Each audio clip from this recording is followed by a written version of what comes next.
Hi everyone. I'm Hugo. We'll be Hugo Bowne Anderson. We'll be talking about Bayesian statistics today. In particular, starting off with a lot of simulation to get a sense for how to tell probabilistic stories, and in particular, how to think about data generating processes. So the first half, we won't be doing much Bayes. The first half will end with Bayes' theorem, in fact, and the second half we'll jump into doing some Bayesian inference and using the probabilistic programming language PyMC, the language formerly known as PyMC3 and formerly known as other things as well. Could you put up your hand if you've had much experience with Bayesian thinking before? Yeah, I like that. That's cool. Well, thank you all for coming. And so actually, I work in data science and machine learning and developer advocacy and tool building. I currently work for a company called Out of Bounds, where we're thinking about machine learning infrastructure for data scientists in particular, working on an open source framework called Metaflow that was open source at Netflix a few years ago. And I'm also teaching a workshop on that tomorrow morning if anyone's interested in thinking about full stack machine learning. My co-instructor, Eric Ma, wasn't able to be here, but he'll be on the Slack channel in a couple of hours answering questions in real time. But I just want to make clear that everything we're doing today is collaborative with Eric, and you know, a lot of input and inspiration from other people who I'll mention throughout as well. So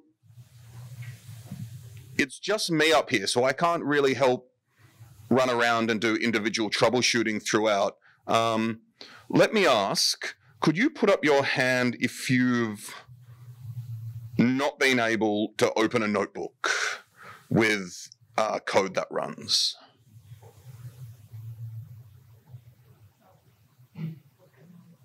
Working on it. That's what I like. That's what I like to hear. So I mentioned this maybe 10 minutes ago, but for anyone who can't get the local installs working, if you go to the GitHub repository, which we've put in Matthew. Is Matthew in the room actually?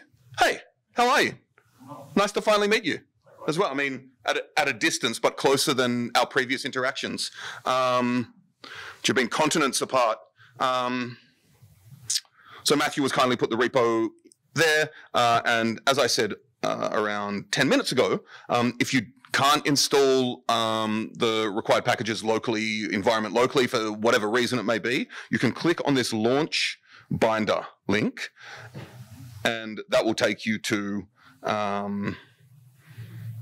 a wonderful creation of the Project Jupyter team, Team Jupyter, which allows us to spin up essentially containerized images of the repository to allow you to execute code wherever that is happening. And as you see here, that's what I've done. I'm not going to do this because I can do it locally, and I trust local computation more than other forms for some reasons. But you'll see if I then go into the instructor notebook, I can execute that cell and so forth, and can do similarly. Okay, so the first thing is, once you have the repository open locally or on Binder, what I'm going to get you to do is navigate to the notebooks directory. And as you'll see, we've taught this at several conferences, and in fact been fortunate enough to teach this at the past, well, it looks like the past 3 SciPys, but it's been more than that. I think we first taught this in 2018. So we've actually taught this or related workshops at, this is the 5th SciPy. Very grateful to have been accepted again to do so. But what I'll get you to do is go into the SciPy 2022 directory. And I'll get you to click on the student notebook, number 1. Now, the instructor notebook has all the code. I'm going to go through the student notebook as well. The instructor notebook has all the code. And so we're going to write some code together, and then we're going to have some hands-on exercises. So if at any point you're incredibly stuck, feel free to check out the instructor notebook. But I encourage you to chat with your neighbors, ask me questions before looking at the cheat sheet, so to speak. Is there a way to copy this to save my code? Speak up, sorry? Is there a way to copy this to save my version? Yeah, I mean, if you're on Binder, no. But if you're running locally, you just, yeah, you literally, I mean, you can hit Command S or go to File and save Notebook as well. And that will save it locally. Locally means cloning your repo? Exactly. So if you've cloned the repo, then you can save any progress you make. So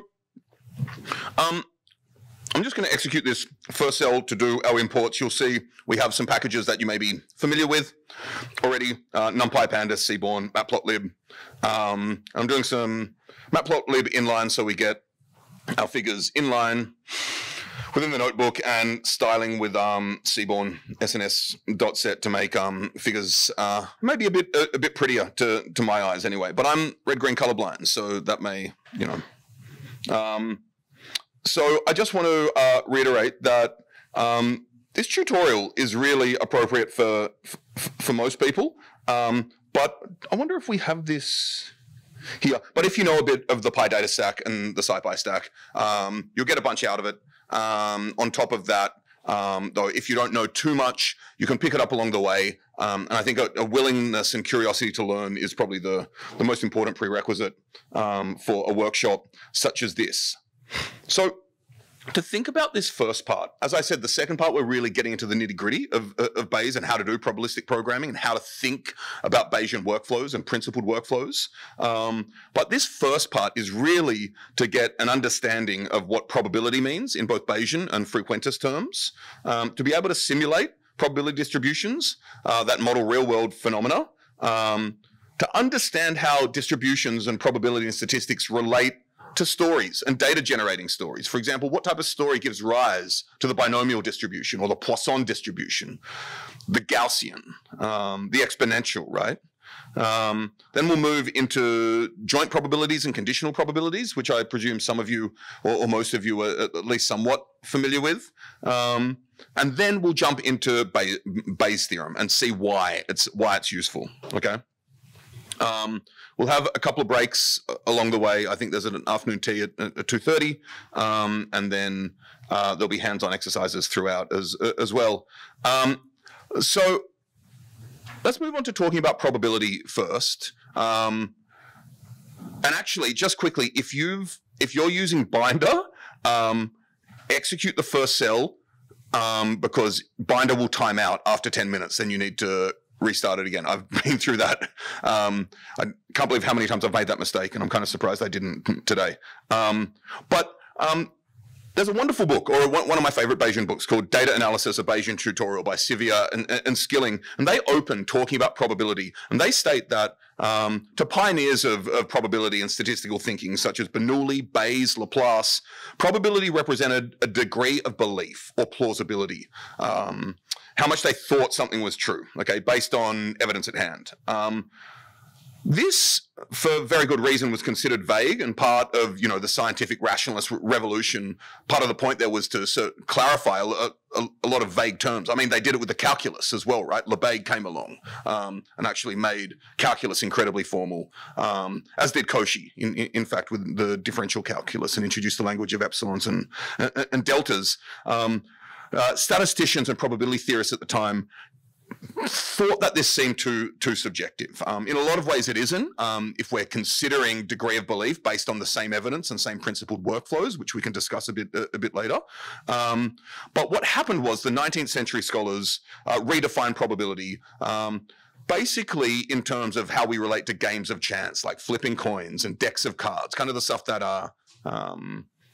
Fermat and a lot of other people were thinking about at the time. So they redefined probability as the long-run relative frequency with which an event occurred, given infinitely many repeated experimental trials. So this is kind of the philosophical underpinnings of differences between frequentism and Bayesian thinking. A lot of the time, if you do them both correctly, you will end up with the same results. The workflows, of course, are incredibly different.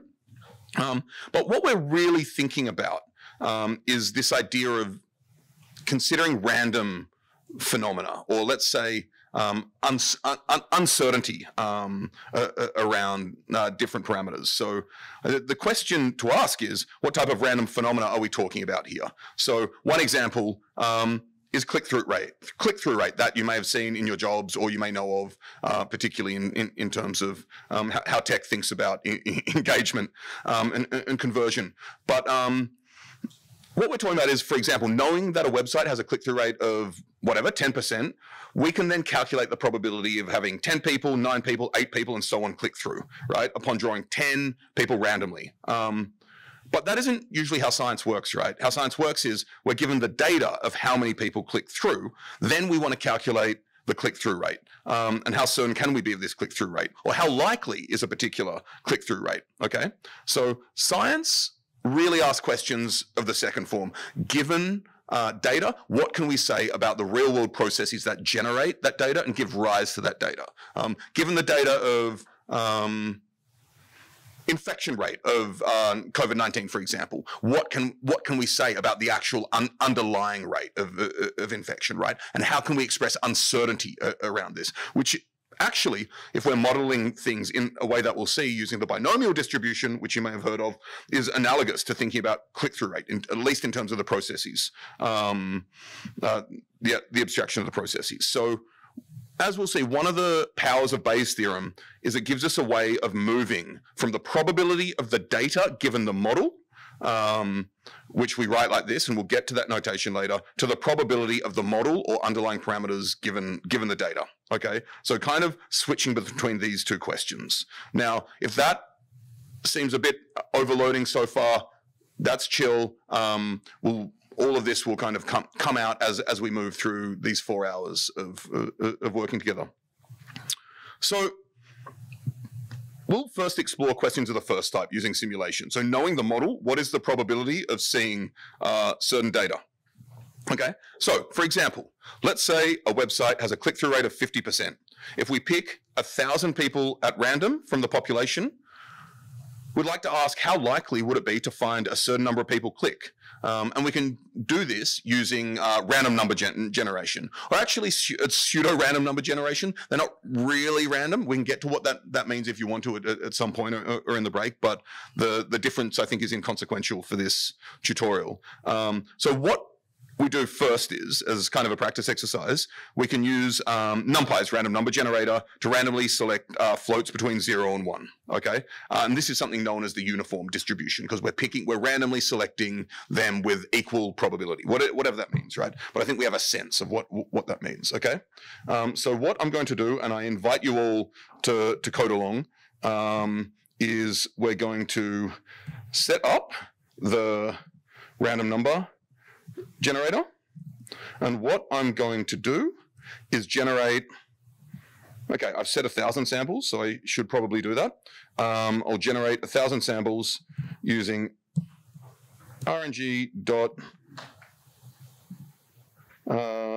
uniform. I think that's it. We'll find out anyway. 1,000, and then I've asked us to plot a histogram. So let's just do that. Huh. What has happened? By the keyword arguments, size equals L. I actually don't think we have to do that, but that's fascinating. Okay, well, we did do that, but I'm actually just going to... It's a new generator interface. That's fascinating that I didn't need to do that yesterday, though. I mean, no, seriously, look here. Yesterday, it looks like I downloaded this earlier today, and it was just random.random. And with that random.random, you don't need size. All right. I'm just trying to figure out why it's working here in Binder like this. Can anyone see the... You have uniform in X. Yep. So I'm actually going to... No, we'll stick with this for the time being. Thanks for that catch. The things you don't see. Great. So we've drawn 1,000 samples from uniform distribution. Okay. But that isn't really what we wanted to do, right? We wanted to say a website has a click-through rate of 50%. And then we pick 1,000 people at random from the population and figure out how many is likely, how likely would it be to find a certain number of people click. Okay, so what we want to do is sample from this population, okay? Because we're looking at 50%, what we can do is take each sample from here and see how many were more than 0.5 and how many were less than 0.5. So the number of clicks will be those that were greater than equal, greater than 0.5, and the number of clicks will be the sum, because we have booleans returned, right? So trues will be 1 and zeros will be false. And what we see then is that we had 484 people click through, right? Given this this data that was just simulated, okay? But we're not actually interested in the total number, really. We're interested in the proportion, right? So to figure that out, what we essentially want is the number of clicks over the total number, which will be the length of clicks.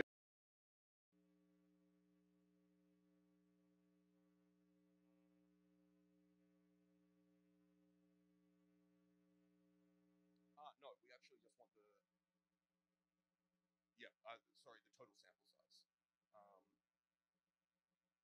Exactly, because number of clicks will just be an actual number, right? So it'll have rank 1. So what we see is that the proportion is 0.484, which we know the proportion is 0.5 from what we actually sampled from in our assumptions, but we got 0.484. Or actually, I got 0.484. Can you put up your hand if you got 0.484? But everyone got something around that, right? Or slightly over 5, slightly less than 0.5, slightly over 0.5, right? So why do we get something different? You'll have to speak up. Sampling, right? Because we're actually sampling in different ways. Is there a problem with this? I mean, one problem is what I've just done isn't reproducible. I've written some code, and we've got different results, which definitely isn't cool, okay? So what we're going to see is how we can do something called setting the seed of the random number generator to make sure that these things are reproducible. And we'll see that soon, okay? So let's say that you had, the way science usually works, as I've said, is that we don't know that it's 50%. We actually have the data at hand, the data we've generated, and then we want to calculate the click-through rate or the incidence of disease, right? So if we have this data and we wanted to figure out the click-through rate, what would your estimate be?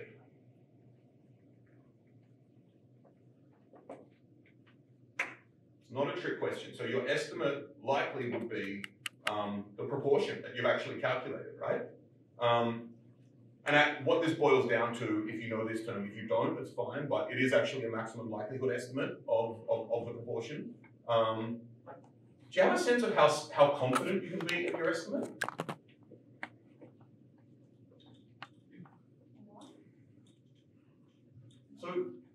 So generally, the more data you have, the more confident you can be, right? And you get like some plus or minus some like standard error of the mean or something along those lines in Pythonistas terms. What we'll see when we start developing our Bayesian muscles is that we can actually get a solution which will give us this estimate but show us our uncertainty around this estimate, which I personally and think is powerful.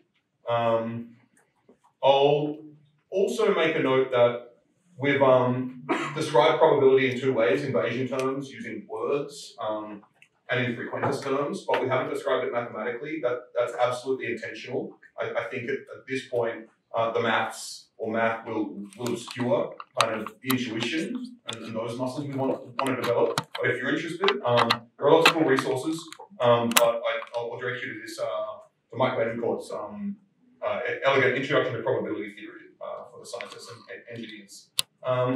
So what I'd like you to do now is just take a few minutes to use random.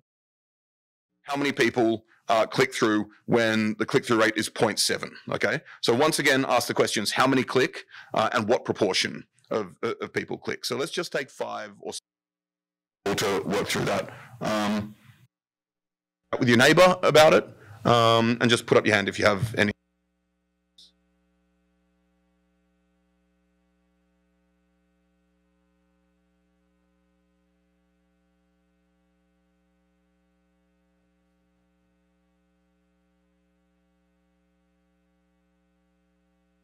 Are we going to define uncertainty? Do you mean the term uncertainty, or?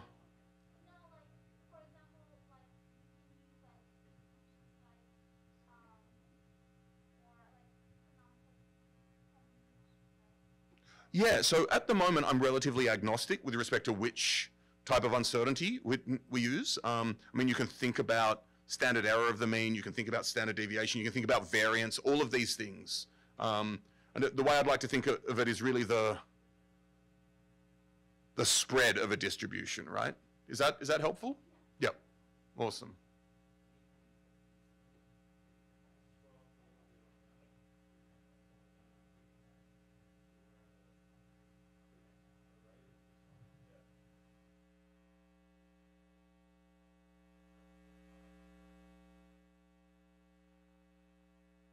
Yeah. I mean, in this case, it doesn't matter. So in the other case, yeah, you probably, if you're doing this, you probably, and you're doing greater than or equal to, you wouldn't use 0.7, is what I'd say. Yeah.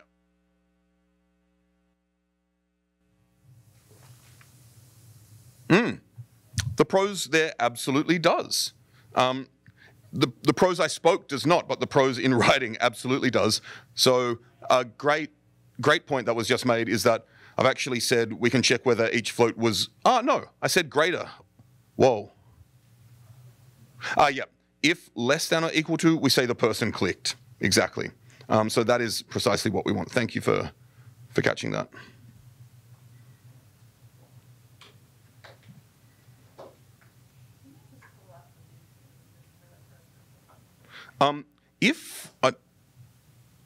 I'll scroll up, but all of this is in the instructor notebook as well. So for anyone who wants to see other parts of the notebook, it's actually all in the instructor notebook. But where would you like me to scroll to?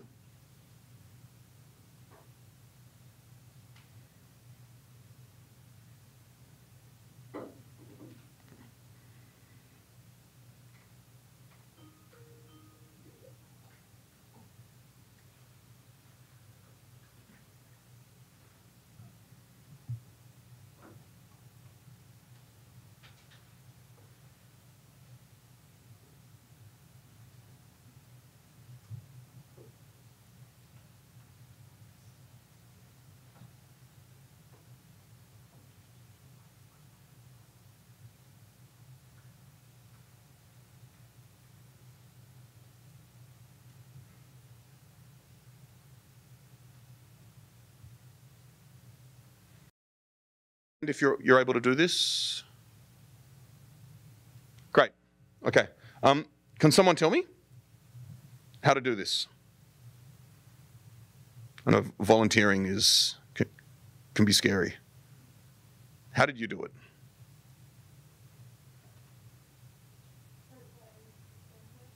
Yeah?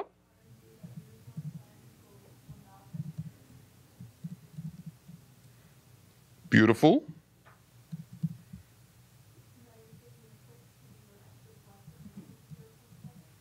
Fantastic. So this was the major difference, right? That it was 0.5 before, and now it's 0.7. And the rest of the code remains the same, right? Cool. So I'm going to be classically lazy. Yeah, so if you're doing greater than or equal to, you would make it 3. Absolutely.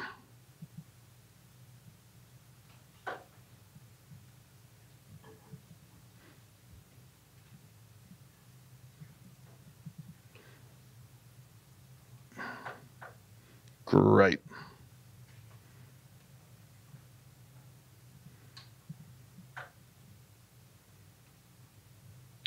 And we actually see that it's somewhat close to 0.7, which is what we'd expect. And were we to take larger samples on average, we'd see it get closer and closer to 0.7. Of course, there will always be outliers, right? Which is one of the reasons we want to talk probabilistically and think probabilistically.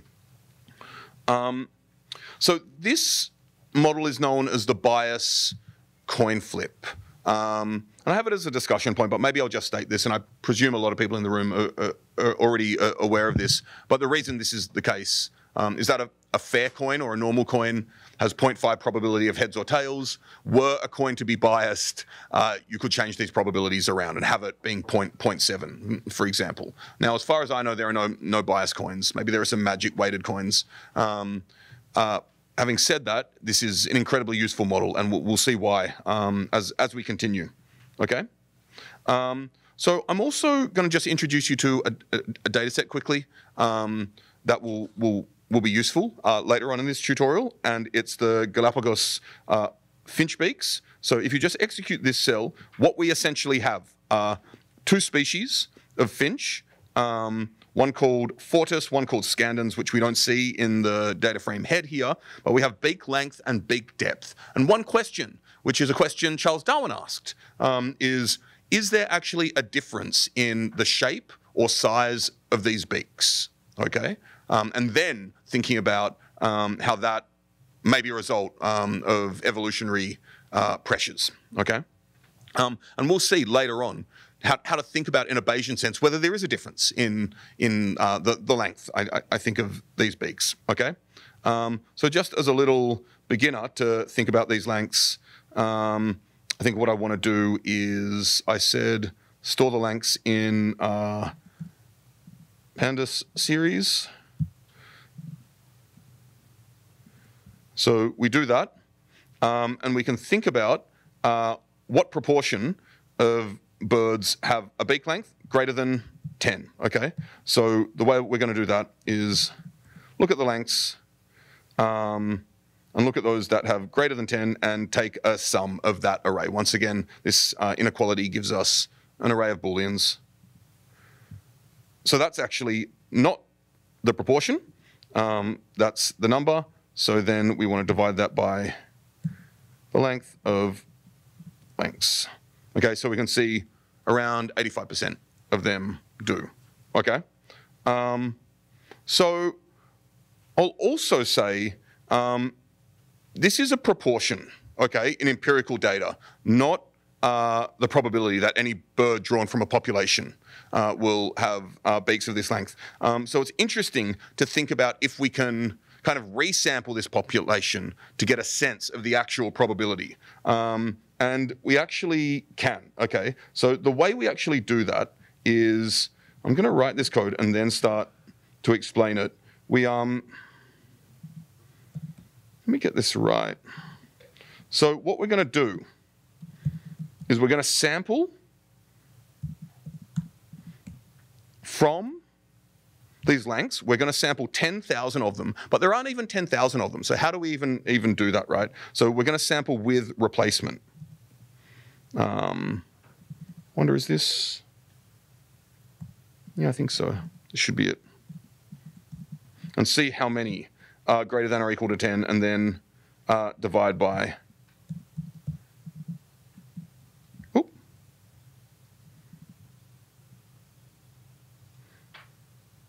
No, I'm sorry. So we actually want to divide by n samples because that's how many we have there. Okay, so what we've seen now is that if we do this once, we actually see that of this resampling, around 85% of them happen again. Have lengths greater than 10. Now, if we did this a lot of times, we'd then start to get a distribution. And that's a way to get a feeling for what would happen if we were to draw from the probability distribution itself. And this is pretty analogous. This is known as hacker statistics. This is essentially an example of the bootstrap, if you've ever heard of that. We'll go more into that later, okay? Are there any questions about what we've gone through so far? Hi.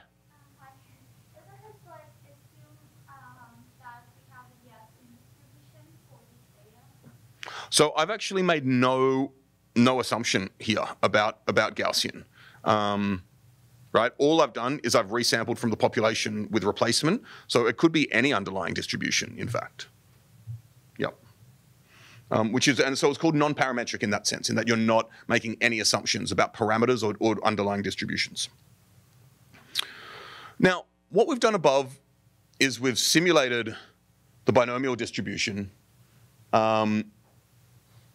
using the uniform distribution, and that seems a bit silly. That was a nice way to introduce it, I think. But NumPy has its own binomial distribution generator, which we can use, and it's quite powerful. Okay, so to define the binomial distribution, we've already seen this, but it's a distribution that has two parameters, n and p, and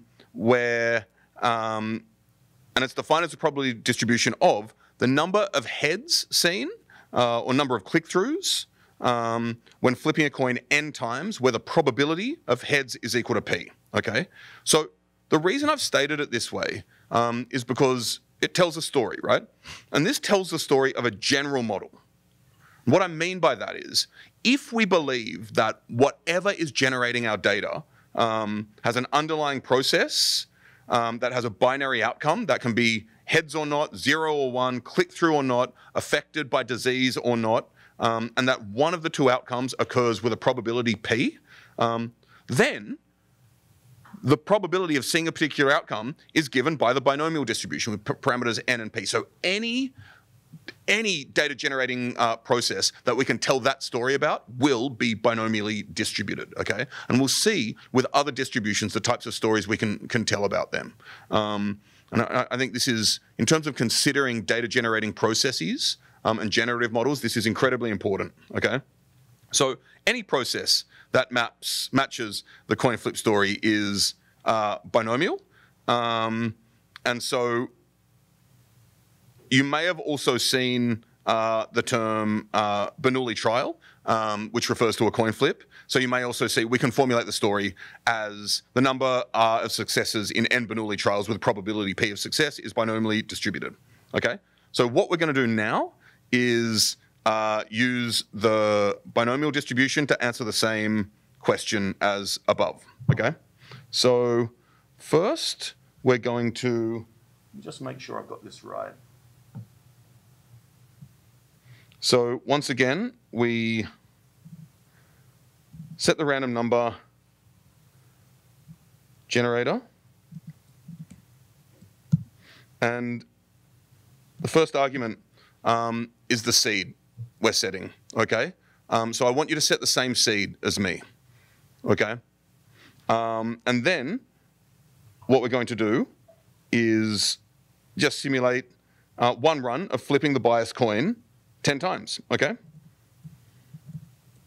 RNG.binomial, and the first, remember the binomial distribution has two parameters, n and p. So the first argument will be n and the second p. Right. And so we see if we flip it 10 times, we've got 6 heads here, which is close to 7, so that kind of accords with our intuition of what we'd expect. Put up your hand if you got 6. Okay, did anybody set the seed equal to 42 and not get 6? Okay, that's cool, that's heartening. That would, I mean, that would be magic, right? So one of the things that's important though is we've just simulated this once, right? But a lot of the time we don't want to simulate it just once. We want to get out the whole distribution. We know sometimes we'll get 6 heads, sometimes we'll get 7, sometimes we'll get 8, sometimes we'll probably get 1, really rarely, right? But if we want to see that whole distribution of possible results with their probabilities, we can now use the same random number generator to do so. And the API, I'm just personally a huge fan of, and we'll see why as we continue. Once again, the first argument is n, the second is p, then the third is how many times I want to simulate it. So now I'm simulating, and I hope you're doing the same, 10,000 runs of flipping the bias coin 10 times. Okay? So, and then we're plotting the histogram. Right. Cool, right? Well, I think this is cool. We can see that we have the density on the y-axis. We don't have the total number, right? So what we can see, for example, is that getting 10 occurred 15% of the time. Getting 9 occurred, just like 24% of the time. Getting 7, which makes sense, that would occur the most because the prob P was 7.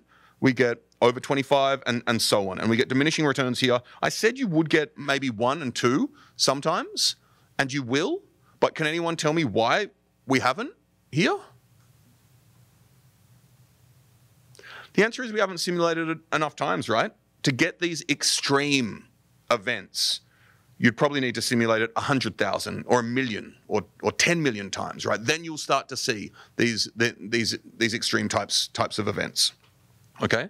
But congratulations, everyone. What you're now able to do is start simulating distributions and actually simulating experiments, right? We've just turned our laptop or our binder into a little lab of sorts where we can take some sort of data generating process and then run the experiment, which we've done 10,000 times here, which is pretty cool. If, of course, some of you may have seen this before, if you have, and this is all a bit slow, just wait, and we'll start to speed up soon. Okay, so what I'd like you to do, say for 5 to 10 minutes, is I'm just looking at the time. I know my clock says 3:10. That clearly is not the time. That's Eastern time, which is where I flew in from yesterday. But what I'd like you to do in this hands-on is to flip a biased coin with this bias 20 times and tell me what the probability of 5 or more heads is, okay? And then if you flip a fair coin 20 times, tell me the probability, and then plot the normalized histograms. So yeah, maybe take 5-10 minutes to do that.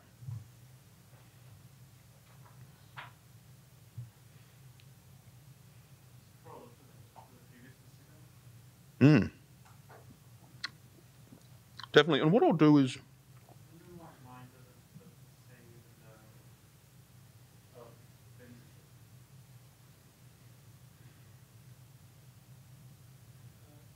even if you increase the number of bins, it may take some time to process, but you still don't get 1 and 2. oh, you wouldn't increase the number of bins, you'd increase the number of samples. Flips, yes. You can increase it to 1 million. I'd try 10 million or 100 million. It still wouldn't get 1 Well, and 2. you would if you did it enough. I mean, I don't know whether it's 10 million, but if you did this experiment enough times, you would even get 0, actually. Yeah. With the seed of 0, I has one value of 0, and it's just that there's so few vectors. Yeah. They're not appearing in histogram. Yeah. Probably less than a pixel. Yeah. Makes sense.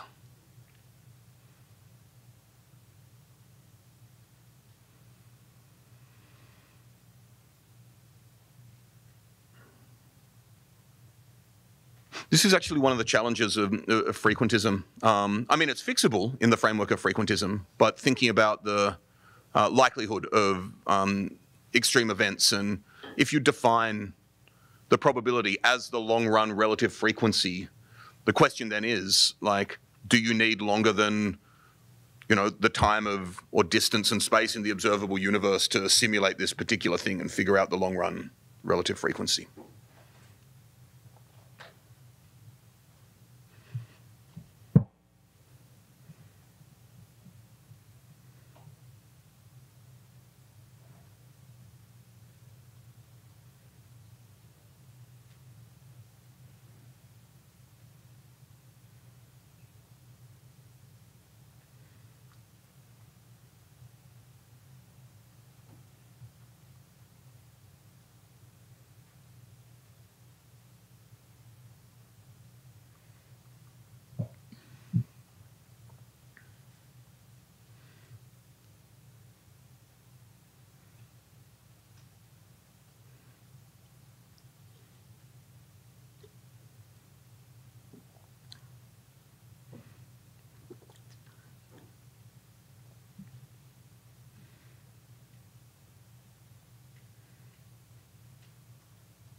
So maybe I'll just start talking through how I think about this, right?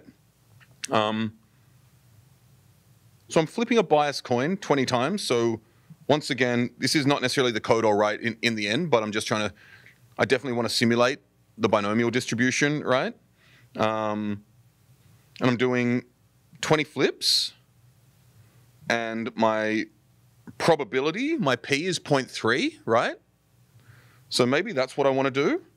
Well, it just gives it to me once, right? So I really want to do this 10,000 times again and then look at how many of those 10,000 ended up giving me 5 or more heads, right? So I'm going to do 10,000, and I want to know how many of those were greater than or equal to 5, okay? So remember, this gives me some Boolean array, right? Which then I suppose I can sum it up again to get the number of those where I got 5 or more heads, right? So this gives me the total number, but I did 10,000, so I need to divide it by 10,000, okay? So for those that were able to do this, did you get something similar to this? Yeah. Now, we all set the seed at the same time, right? So would we be getting the same results? Ideally, yes, but we're working in a notebook as well. So if you executed a cell twice and I executed it once, we may be at different points from our seed, okay? So that's why we might be getting different results. So if that's the case, it's not magic yet, but we'll get there. So similarly, if I flip a fair coin 20 times, once again, we can do exactly the same thing.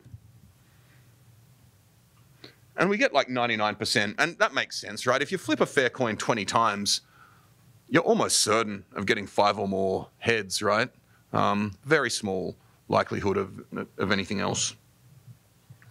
Now, the last thing was plot the normalized histogram of flipping a fair coin 10 times. So once again, we'll flip a fair coin 10 times. And I'll do a bunch of them. Maybe I'll just take exactly the same code as before.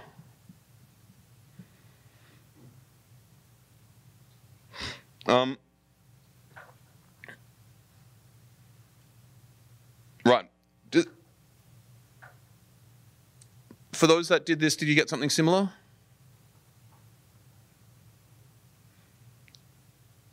Does this distribution look like anything to you? Yeah, it looks kind of Gaussian. It's definitely symmetric, which is a hint at Gaussian, and maybe the tails fall off pretty quickly. We may get to this, but both the binomial, the Poisson distribution, which we'll see soon, and the Gaussian are all related in different limits. Okay, so we may get to that. I'll also make one statement. You may have noticed that the binomial distribution takes on a finite number of values, right? So here it's 0 through 10, right? Like you can't get 1.5 heads, yeah? Whereas the uniform distribution we had before can take on a continuum of values between 0 and 1 in that case, okay? Now, it's not particularly important for a lot of what we'll be going through today, but I wouldn't be doing my job if I didn't mention that these are different enough to state that they actually have 2 different names. The former is called a probability mass function when you have a discrete number, a finite number of values that are discrete, and the latter a probability distribution function. All good textbooks will cover this, and I'd be happy to chat about these during the break. In particular, the existence of probability distribution functions, these continuums of possible values, is one of the reasons the calculus became so important in statistics. With these types of sampling techniques, though, you may actually have noticed that I'm doing my best to avoid calculus completely when talking about this stuff. And I do think, in the end, it's possibly unavoidable. But I think with random number generators and computation and these types of computational labs, we can get so far without having to worry about calculus and actually learn a lot more than we would if we were to approach it. Like if I was showing formulae and doing calculus immediately, actually with this audience, it may be a bit easier, but generally you lose a lot of people when attempting to do that. So I think these types of computational resampling environments give a lot of intuition as to the types of things we want to be doing. So let me just ask a question. Looking at this histogram, can you tell me the probability of seeing 4 or more heads? Or can someone even talk me through how you'd do it looking at the histogram? You take the height of each of them, starting at 4, and add them all up. Yeah, you would, right? So, and in fact, because I've done this before, I think I've decided I'd do the other way. I'd like count 0.1, these two add up to 0.05, so it's like 0.15, and so the rest should all add up to 1 with that. So like 85% should be greater than or equal to 4 or something like that. Now in this case that was doable and you had the right intuition, like in doing some eyeballing stuff, but it's not great, to be honest. So, I mean, this is one, histograms are fantastic for quickly having a look at what a distribution looks like. There is a challenge in that the bin size can actually deeply impact what you think you see. So consider if you had some form of multimodality, so a distribution, a histogram with 2 peaks, but then you chose a bin size that was too large, and so it actually only became 1 peak. So there are several challenges with kind of developing intuition from histograms. On top of that, if I wanted to, let's say I did 5 experiments and had 1 control, if I wanted to plot all those histograms together, good luck. I mean, you could do some sort of transparency and different colored stuff, but it gets pretty gnarly pretty quickly. So that's why I'm actually incredibly excited to remind you of or introduce you to something called the empirical cumulative distribution function. Has anybody seen this before? 1, 2, yeah, 3, 4, 5, 6, 7. And there's no shame in not having seen it. This is something which I feel perhaps, I won't use the word should, but I think as a community we'd be well served by introducing it to as many people as possible when introducing histograms. So, I mean, I suppose that's the soapbox I'm willing to get on today. And you can actually see a few other people, including Eric Ma and Alan Downey, talking about it. But an ECDF is kind of like a histogram in some ways. The x-axis is the same. The x-axis is the range of all possible values for the data. But the y-axis is different. The y-axis, what it gives you for any given x value, the corresponding y value is the proportion of data points less than or equal to that x value. So it's going to be an increasing function, right? If you think about calculus, it is kind of the integral of the histogram, right? Because you're kind of summing up the histogram as you go on, okay? So what I'm going to do now is just define, and we'll see why it's useful in a second, and maybe obvious, but what we do is I've defined a function where we have the number of data points. Then I want to sort the data from left to right, essentially. And then what I do is on the y-axis, I have all the proportions going up, okay? So we'll see this in action now. I've actually had this as a hands-on exercise, but I'm too excited to not do it myself now. So I will execute this line of code, and then ECDF, what was the input was the data, and the data, so I'm jumping around here, was x. So I suppose what I want is plt.plot x, y. Now this, x flips and y flips. Of course. At least I'm naming my variables somewhat cleverly. Okay, so this shows us some form of step function, and I actually want to avoid this. I just want to check how I've done this previously.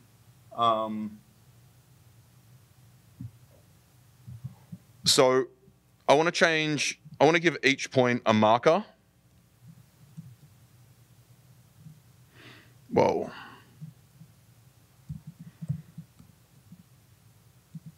And remove, oh, nearly done. Okay, great. So to remind you what we're looking at here, these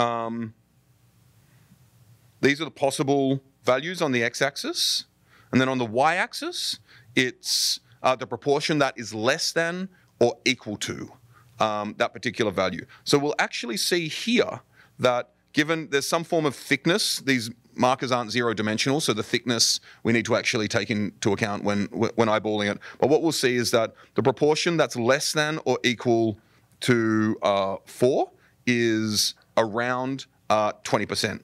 Similarly, the proportion that's less than or equal to 5 is less than is 40%. If you ask the proportion that's less than or equal to 7, you'd see 80%. Yeah. Is it an ECDF just because it's like describing data as opposed to what's the difference in this case of ECDF and Great question. So, and you answered it yourself perfectly. You gave a better answer than I could. I don't know if that's quite true, but you gave a more succinct answer than I could. And if you've, well, no, as you can tell, I'm relatively verbose, and you express it with precision and clarity. See, I still haven't answered the question. I'm still talking around it. So exactly, the empirical in CDF means it's the real data that we've collected, whereas a CDF can be of an actual distribution, a probability distribution, as opposed to. Exactly. Yep, and we'll actually see that later on in this workshop. We'll see when we model something, we can plot the ECDF of the data against the CDF of the model and see how well they coincide and eyeball that, right? So I just want to give, we've started simulating stuff, and it wouldn't feel right to talk about simulations without briefly mentioning Monte Carlo simulations and showing a couple of nice examples of Monte Carlo simulations, right? So put up your hand if you've heard of Monte Carlo simulations, and put up your hand if you've performed Monte Carlo simulations. Great, so I'm definitely preaching to the choir here.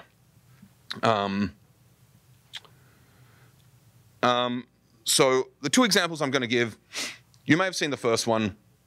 The second one I really like. The first one I love because my background's in mathematics. But Monte Carlo methods are a broad class of computational algorithms that rely on what we've been doing, repeated random sampling, right? So we're going to estimate pi by using Monte Carlo simulations, okay? So how can we think about, there are many ways to think about what pi is, right? But one is to consider two shapes, one being a circle with radius 1 and center, the origin, and then the square that kind of goes around it and is tangential to it at all the coordinate axes, right? So a square with the same diameter around the circle. So the area of the circle is pi, pi r squared, right? And r is 1. And the area of the square is 4. So what this means is that pi equals 4 times the area of the circle. Ooh, 4 times, what did I write here? 4 times the area of the circle, and that should be divided by the area of the square, okay? So if we randomly populate the square with points and then count what fraction of them are actually in the circle, and then multiply the result by 4, we'll get approximately pi. So this is exactly what we're doing here. I'm generating the points to drop into the square. I'm generating the x and y coordinates, and then in here, I'm seeing which lie in the circle, multiplying that by 4 and dividing by the total number to see the proportion, and that should give us pi. And as we'll see, we get 3.14 something, something, something, which is, we know that pi starts with 3.14. The great thing about this is if we increase the number of points, we'll get closer and closer to the value of pi. And just to make sure that what we've done is correct, I want to plot both the square, which is what we've done here, and then the circle, which is, it looks like an ellipse because the axes are not on the same scale, okay? But it is actually a circle. Now I want to give one more example, which I really like for a number of reasons, and then we'll take a break, and then we'll get more into probability distributions and their stories, okay?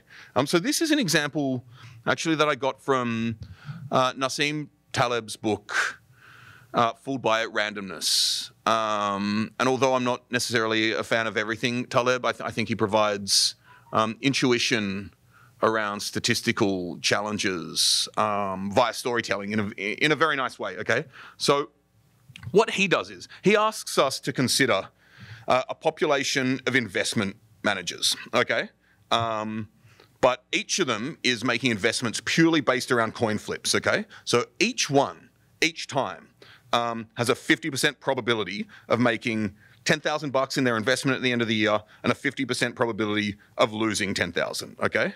Now, once a manager has a single bad year, he's thrown out of the sample. Now, I don't quite do this. What I wait is for their value to return to 0, okay? And then they're thrown out of the sample because they've gone broke in our simulation, okay? So what we're going to do is we're going to generate people making these investments over and over again, and we'll see who survives. And so the reason I like this is that this is actually a wonderful example of survivorship bias. If you have a starting population of 10,000 or 20,000 or 100,000 investors, and they're all making investments based on random coin flips, you're going to see some people make a lot of money. A lot of people are going to fall away, but the people who are left will be the ones who, due to chance, made a lot of money, and they may tell you all the things they did to make this money, okay? So that's one of the reasons this book is titled Fooled by Randomness, okay? Because these people are actually acting randomly, and yet we're seeing success, okay? So essentially what I'm doing here is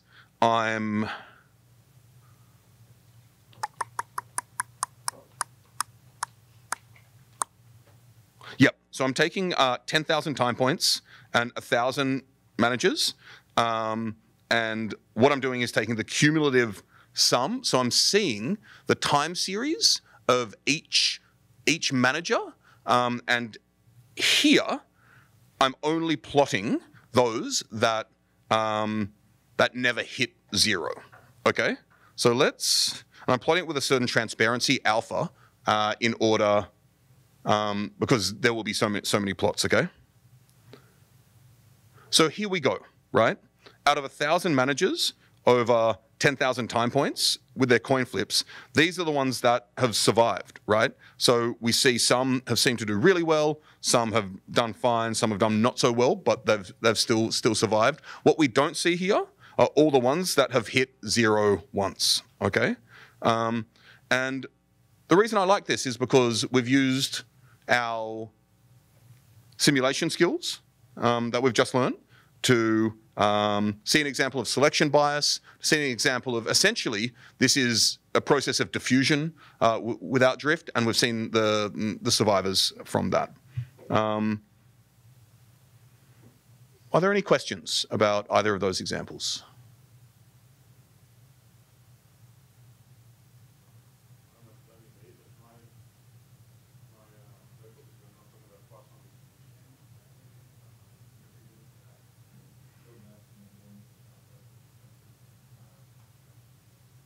What someone else may have a correlated question, so could you repeat that? I had the wrong notebook open. Oh, yeah. It was following this one very closely to the start, but then it went off necessarily in the direction. Yeah, right. I mean, just like these investors. So I think, yeah, was the challenge that you weren't in the SciPy 2022? Yep, and that's on me just because we have so many. Actually, am excited to do some. And the main notebooks folder. Yeah, exactly. So yeah, once you're in notebooks, if that's happened to anyone else, just pop into SciPy 2022. So there's an afternoon break now, 45 to 60 minutes, learning about the stories of other distributions, then moving on to Bayes' theorem. And then the rest, the second half of the workshop will be focusing on Bayes' theorem and Bayesian inference, okay? But this is, I find this stuff lots of fun. We get to tell stories and figure out, as we saw for the binomial distribution, it has a story, right? The number R of successes in n Bernoulli trials with probability P of success, this is binomially distributed. And any process, as we've seen, where we can tell this story about it will end up being binomially distributed, okay? Now remember, when we're telling those stories, these are kind of assumptions we're making about the data generating processes. And then we can perform tests or use our intuition afterwards or look at, do visual checks to see how well that matches up with the real world data. So I want us all to just develop together kind of a stronger intuition for this type of thing. And I did mention, you know, this is from a lot of work with a lot of different people. But I want to shout out to Justin Boyce in particular at Caltech, who I've worked through a lot of this stuff with, particularly with respect to telling these stories of data generating processes. So we've seen the binomial story. Now I'd like to introduce you to the Poisson story. I presume a lot of people are familiar with the Poisson distribution, but this is actually from a book by David Mackay called Information Theory, Inference and Learning Algorithms. Mackay tells the tale of a town called Poissonville, in which the buses have an odd schedule. Standing at a bus stop in Poissonville, the amount of time you have to wait for a bus is totally independent of when the previous bus arrived, okay? So this means you could watch a bus drive off and another arrive almost instantaneously, or you could be waiting for hours. Now, of course, there are no schedules like this. I have recently been in New York where I think the subway feels like a Poisson process quite often. But arrival of buses in Poissonville is what we call a Poisson process, okay? So the timing of the next event is completely independent of when the previous one happened, is the point, okay? And the reason we talk about these processes is many processes behave this way. I've given an example of several here. Natural births in a given hospital, landings on a website, meteor strikes, molecular collisions in a gas, aviation incidents. All of these processes and any process that matches the buses in Poissonville's story is a Poisson process. Can anyone tell me why I qualified births by saying natural births? Why might all births not be Poisson distributed? What's that?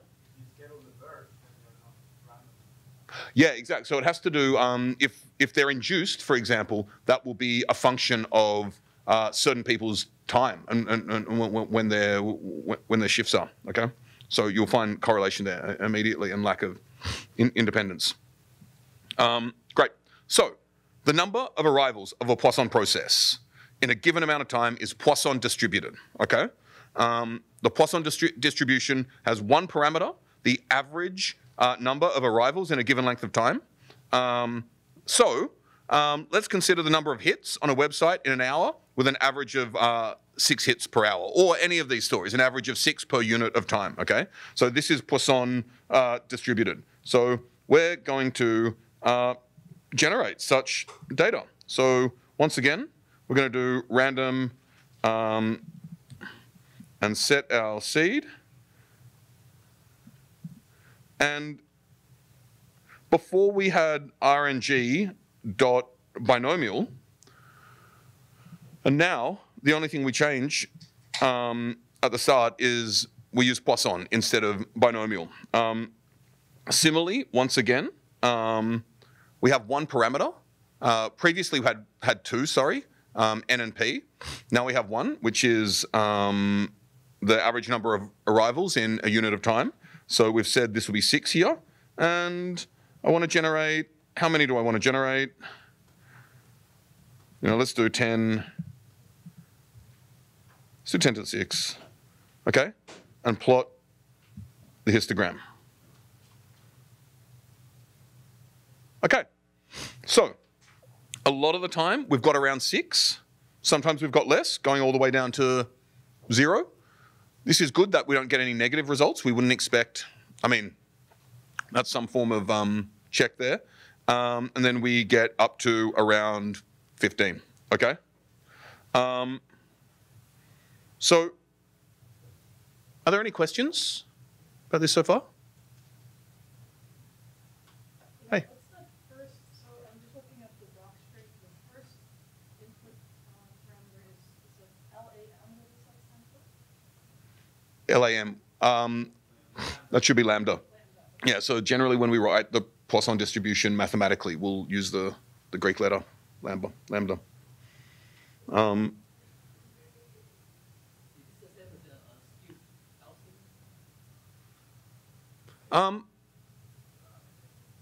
What do you mean by a skewed Gaussian?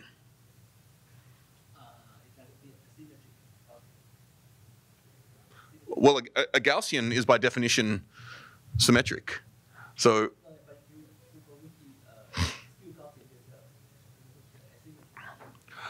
in that case, I don't think that is, I mean, you can actually consider this a skewed Gaussian of sorts, but I don't think it's the skewed Gaussian you're talking about. Yeah, because it's a Poisson distribution. We can actually, let's Google it and skewed.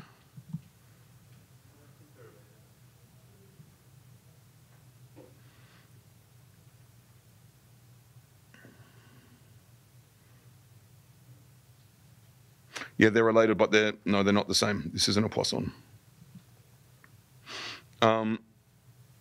As you can see, you require 3 parameters for this, right? Whereas the Poisson only requires 1. So that'll tell us that straight away. Oh, brilliant. Lucky I wasn't actually working in that notebook. That's what happens in Binder, which for good reason will time out after a certain amount of inactivity. But it does look slightly Gaussian, and it does look somewhat skewed. Does it look like anything else? Yeah, it looks a bit like the binomial, right? And in fact, the Poisson distribution is the limit of the binomial for low probability of success and a large number of trials, okay? Now, I won't go through this particularly now, but if you want to read that paragraph to see an example of why that's the case, I encourage you to do so. But what I'd like you to do now is plot the ECDF of the data that we just generated together and have a look at that ECDF. So just take a couple of minutes to do that.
You put up your hand if you're able to do that. Yeah. Okay, so while the others are wrapping up, I'm just going to do this. So you'll recall we wrote our ECDF function earlier, and you pass it one argument, which is your data set.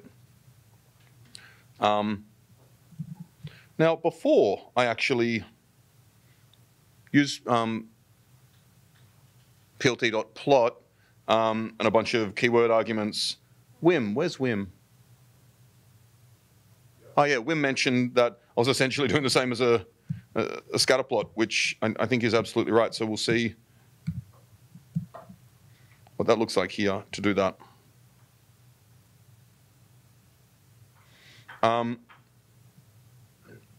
Yeah, there's something different with the marker size, but that's fine. So this is the ECDF of the data we just generated. Okay.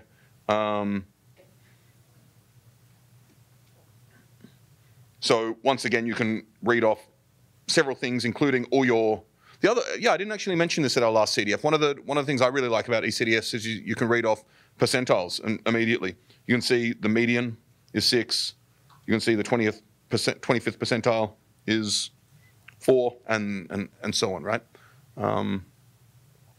Of course, peaks are not as easy to see. Peaks on histograms correspond to points of inflection in ECDFs, but you can get a sense of where it will be, right? And you can also see multi-modality, multiple peaks, although they're less pronounced in ECDFs, is worth mentioning as well. Cool. So now I just want to go through several examples to get a feel. So I'm actually going to look at field goal attempts per game of LeBron's field goals in the 2017-2018 NBA season. Okay. So let's just remind ourselves of the story behind the Poisson distribution. It's the number of arrivals of a Poisson process in a given set time interval, and this is Poisson distributed, okay? So something Justin once said to me, he said, he didn't even write this, he said this to me in a conversation which I recorded. We could model field goal attempts in a basketball game using Poisson. When a player takes a shot, is largely a stochastic process being influenced by myriad ebbs and flows in a basketball game. Some players shoot more than others, though, so there is a well-defined rate of shooting. So this is kind of a heuristic or a way of intuition behind why we're using Poisson process to model these field goal attempts. So let's just have a look at LeBron's field goal attempts for this season and see whether they are Poisson distributed. So this is for each game. And what we can do, of course, is we can plot the ECDF of his field goal attempts and then plot the CDF of the model, essentially, assuming it were Poisson distributed, and see how well they're aligned, okay?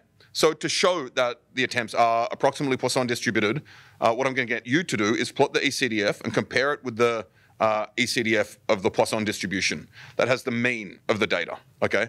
So this will be the maximum likelihood estimate as we discussed earlier. So just talking you through a bit of this. So you're going to generate the ECDF for the data here, which I've just done several times. So I don't see this being too challenging, but let me know if you need a hand. Then what we're going to do is we're going to simulate the model 1,000 times, okay? So to do that, what we do is we plot the ECDF of the data, then we plot the ECDF of 1,000 models, okay? So we're going to iterate over this many repetitions in the model. We're going to build a model in this line. So you're going to do that using, random number generation for a Poisson distribution. Then we're going to create the ECDF. I've called it X theor and Y theor because this is kind of our theoretical model, and then plot it, okay? Now, when generating the distributions or the simulations, you'll need to include, let's see, what do I have here? Yeah, you'll need to include as a the parameter, which will be the mean of the data. So have a think about how to do that, and we can chat about that if necessary. But let's take 5 minutes or so to do that.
Are there any questions so far?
So I might just say a couple of things. I think it's probably non-controversial that our data set isn't called samples, it's called FGA for field goal attempts, right? So I'm creating the ECDF here for the actual data, okay? So when thinking about the samples, right, we want to sample Poisson distribution, right? So you'll recall that's RNG.Poisson. Now, remember the first argument is the number of Poisson arrivals, which in this case will be the number of attempts. Okay, so we want to use the mean of that. As I said, you know, the reason we're using the mean essentially is because that's the best estimate we have. It turns out to be the maximum likelihood estimate. That's not particularly relevant right now. But and to get the mean, we do np.mean of field goal attempts. Now, it's a good question what size we wanted to use, and I don't think I was quite explicit enough about this. We're trying to simulate the data again, right? Okay, so what we want to do is simulate the same number of games that LeBron had field goal attempts in, right? So what we want to do is make it the length of this, okay? So the point is we're doing this 1,000 times. Each time we're re-simulating under the assumption of the Poisson model what the field goal attempts would have looked like. And then we're plotting the real data that we have, and then we're plotting all these simulations around it, okay? Now you'll notice when I'm plotting the simulations, I've made the transparency pretty low because we have 1,000 of them. And ideally, I mean, I've done this before, so hopefully it works out. But ideally what we'll see is that all the simulated data kind of sits around the actual data. Okay, so let's now execute this. Right, and that's what we see, right? We see in the middle is the ECDF of LeBron's field goal attempts, and then all around it are our simulations, okay? Now, I'm not telling you that this data is Poisson distributed, okay? What I'm telling you is that at least intuitively, there's a reason to think it may be, and what we've done by plotting this is at least visually validated that it looks Poisson distributed, okay? I'm not drawing any further conclusions from that. What I'm trying to get us to develop is a sense of understanding of these stories and data generating processes and how they can lead us to think about statistics and probability. Now, you can do statistical tests and whatever to figure out whether something's Poisson distributed or not. In the end, I think most of the time it's irrelevant. And I do think there are stronger stories to be told about statistics than p-values, and I think most of us increasingly agree with that. I do want to give. Firstly, are there any questions about what we've just done? Okay, I want to give one more example, which is a fun example because this is as I've written here, one of the more infamous examples of a Poisson distribution, and if not the first, one of the very early ones, right? Which is does anybody know this example, the death by horse kick example? Oh, cool. Okay. Well, yeah. I was going to say this is fun, but I don't want to minimize the harm done by horses and the unconscionable loss of human life as well. Having said that, it was in the French Cavalry Corps, so we can expect there to be a certain number of deaths by horse kick. We can also expect that unless there's like some dramatic event where all horses start kicking people to death, we can imagine that perhaps they're independent. So the idea of the number of horse kicks being Poisson distributed is at least reasonable to entertain as a hypothesis. So let's do that. So this is the data, and you can find, I mean, where did I get the data this time? Let's see. Okay, I got the data from somewhere called randomservices.org, which I don't like. I mean, that seems totally untrustworthy to me. I wonder what this website even is. I don't want to go down this. Well, no, it is okay. It's about probability, so maybe that's the joke, right? It's about I mean, should I email Kyle right now and tell him we're live streaming to? Okay, so what we have here, this is the data of Cavalry Corps. These are the different Cavalry Corps of deaths by year. Okay, and what we want to do is we want to drop the year from the data frame and sum the rest to get the total number of deaths. So that's essentially what I do here. And now, what we're going to do is plot the ECDF of the data set. So we see, you know, in all these years there was somewhere between 0 or 3, 2, 1, and 18 deaths by horse kick in the yeah, this is the, wait, what? It's the French cavalry. Yep, exactly. So what we're actually going to do is do exactly the same thing that we just did. I mean, this code, I mean, maybe some of the variable names are slightly different. Instead of FGA, we have kicks, but the rest it's, and the axis labels are different, of course, but it's exactly the same as we did earlier. We have less data, though, as well, okay? So what we see now, and because we have more sparse data, we actually see, we don't see the continuum we saw earlier. But what we see is that this is the actual data, and these are all the Poisson distributions around it, okay? So this isn't what the original author did to show that they were Poisson distributed, but this is kind of the way we're introducing it. And by we, I mean myself and Eric Ma. I wasn't speaking in the royal plural.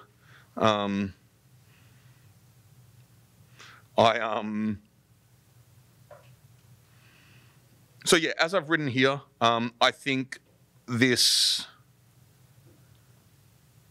is evidence for our data being Poisson distributed. And then if it's really important for you to figure out whether your data is Poisson distributed, there are other ways to go down that path. Once again, a lot of the time, perhaps it isn't so important, but if it is, you can definitely do other things. So that's one of the first examples which I found earlier this year. Before we move on to the exponential distribution, are there any questions about the Poisson?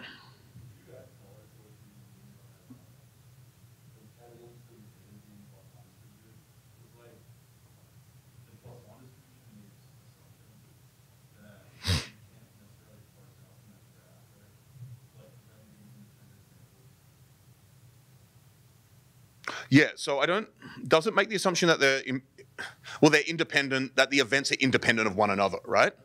So, well, you don't, right? So, and that's a very good question, because I think the logic kind of goes in a slightly different way. It's that we have an intuition from the story of how these things are generated that perhaps they're independent, right? I mean, you could, as I said at the start, it's reasonable to think that they may be independent, in which case you would get a Poisson distribution, right? And so by plotting, by generating, by simulating all of these distributions and plotting them and seeing that the actual distribution falls within them is increasing evidence that that's the case. It's by no means definitive evidence, but it's increasing evidence. And what would happen? And actually, this is a great exercise that I don't think we have time for now, but if you were to take this data and do what we do next and try to plot it as an exponential distribution or try to generate the data for an exponential distribution based on the data, you would not see something like this, right? You'd see something very different. Is that helpful? Yeah, absolutely. Yep, exactly. And so once again, I want to encourage us all to just think through where the data comes from and the real world processes that generate it. And when we move to a more Bayesian context, we'll see different ways to check for this as well.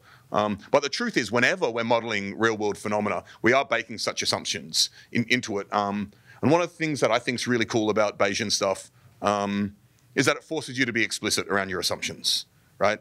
And you can do that in a frequentist sense. I think a lot of the time, I mean, due to a lot of the incentives of academic publishing in particular, and that isn't to be dismissive. I mean, I think it. No, I'm not going to go down that, but I think we all know where this is going, and it may have something to do with a reproducibility crisis. But so what I want to talk about now, though, is the exponential distribution. Because we've encountered a bunch of discrete ones, as I mentioned before, there are continuous ones, and the exponential is one, and it's related to the Poisson distribution, right? Let's think about what the story of the exponential distribution is, okay? So once again, we're thinking through data generating stories. So let's go back to Poissonville, where the number of buses that arrive per hour are Poisson distributed, but the waiting time between arrivals of a Poisson distribution are exponentially distributed. So that's the definition that's the exponential story, right? So to be very clear, the exponential distribution has the following story. The waiting times between arrivals of a Poisson process are exponentially distributed. Has a single parameter, the mean waiting time. The distribution is not peaked, as we can see from its PDF, which I haven't included here. But I think, I mean, I'm not going to label my axes, but it looks something like that, right? And there's no peak. Okay, I'm going to label them X and Y.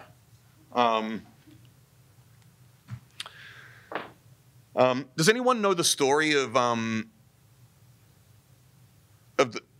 how Descartes came up with the Cartesian plane? This will be like a 3-minute tangent. I just find it very interesting. Supposedly, he loved lying in bed. I don't know if you know that about Descartes. He'd just lie in bed all morning and philosophize and think until like 2 or 3 in the afternoon. And he had this beautiful tiled bedroom, like with tiles on the floor, on the walls, on the ceiling. And there was a fly one morning buzzing around his room. And he was trying to figure out its location. And he was like, how do I even think about this? And he realized he could use the projection onto the different tiles on the wall, the ceiling, and the floor to define its location at any point in time, and realized that this then gave him coordinate axes. So it was due to him being incredibly lazy, essentially, and having insects in his room. So that's the story of the creation of the Cartesian plane. Okay. I have no idea if that's true, by the way. But I heard it in a bar once, and from an opera singer, actually. So what we're going to do,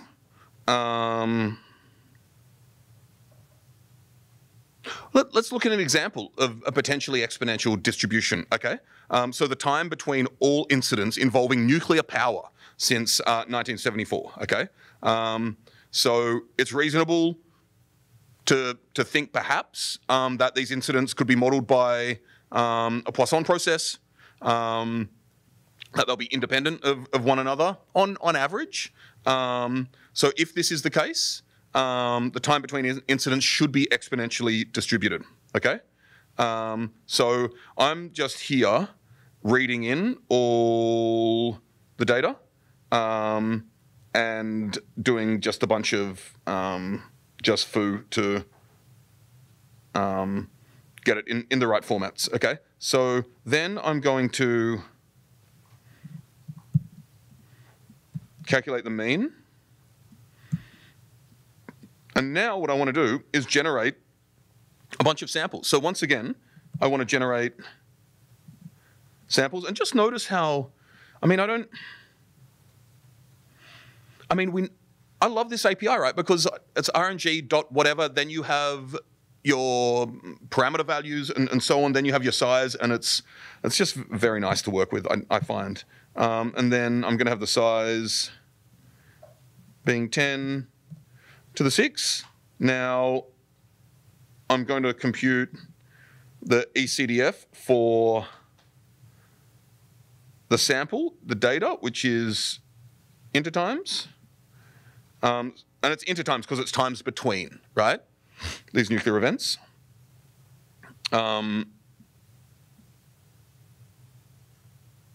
And then I'm going to, so that's the ECDF. Now this is the CDF. Although because we're doing it via simulation, it's really an ECDF of the simulated data, if that makes sense. Okay. So I'm going to do that. And now I've plotted the ECDF of both. Okay, so that's pretty cool. I mean, there's some sort of bump there, but we can see at least to a first approximation that the data is close to being exponentially distributed, which means that we can model the incident times as a Poisson process. And back to your question earlier, which I think was such a fantastic question, is let's say you thought it was Poisson distributed, not exponential, then you could try to model that and see that these just wouldn't align. And what you can also do is look at the actual incidents and see that they're Poisson distributed as well. Now, I want to talk about the Gaussian, which is perhaps the most overused distribution in the world. I do think Gauss is probably, worthy of the name. I mean, I feel like having something like that serious named after you. I actually got a friend who, when she first worked in, it was telecommunications, there was a report at work that was named after her. And then she moved to a different team and the report still had her name on it. So whenever it failed or was wrong, she got the flak for it. So never, the lesson there is, unless you're totally sure of something, never have anything named after you. But Gauss clearly doesn't care anymore. So the normal distribution, Gaussian or bell curve, can anyone tell me, I mean, you can read this. If you haven't read it, can anyone tell me why the Gaussian is everywhere? Why we use it so much? Because of the central limit theorem, exactly. So really what that means is, I'm actually going to read my own words here, right? One formulation of the central limit theorem is that any quantity that emerges as the sum of a large number of sub-processes tends to be normally distributed, provided none of the sub-processes are really broadly distributed themselves, right? So when we're doing a lot of repeated measurements, and then we take the mean, for example, then that will tend to be Gaussian or normal, right? Because of all the different sub-processes that contribute to measurement in general, yeah? Now, it's entirely overused, so I would also, I mean, this is one of the, I suppose, challenges about something like students' t-test, right? Which is when we have assumptions baked into it where we don't have to be formal necessarily around those assumptions, so we get results that may give us both false negatives and false positives that we're not aware of. So, but what I really, this is an example I really like because it's one of the great as far as I'm, like in my opinion, my humble opinion, one of the great scientific experiments, the Michelson-Morley experiment, where they measured the speed of light. And what we'll hopefully see is that all their measurements are normally distributed, okay? So once again, I'm doing something bad here, actually. What I'm doing is I'm loading the data, doing a bunch of stuff to just get our axes correct and labels correct. Then I'm fitting a normal distribution to it and plotting the histogram and the normal distribution over it, okay? Now, of course this is bad because of binning bias, right? But we're gonna do it, and then we're going to do the ECDF. Okay, so look, this is the data, and this is the Gaussian fit. So that's kind of chill, I mean, maybe. Cool thing is we can do the ECDF, which will tell us a lot more, right? So I'd like you to take a few minutes to plot the ECDF and the ECDF of a simulation. And it's I'll give you a hint, it's very similar to the exponential distribution I just did. So take 5 minutes to do that, and then we'll look at it.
Put up your hand if you've been somewhat successful.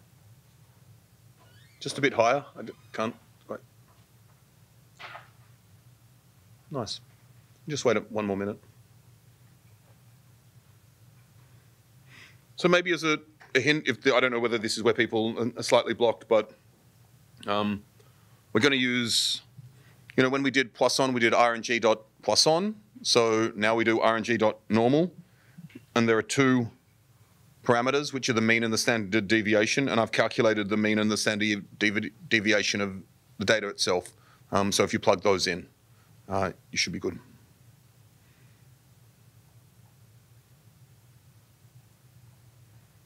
So maybe I'll do that now. Remember, the last thing we want is size, number of samples. And then I've generated the ECDFs here using ECDF of the data and then CDF of the model, okay? So I'm going to plot this now. And look, we see it kind of fits, right? Kind of looks normally distributed. So once again, the story is that we had reason to believe, because we know that measurement error a lot of the time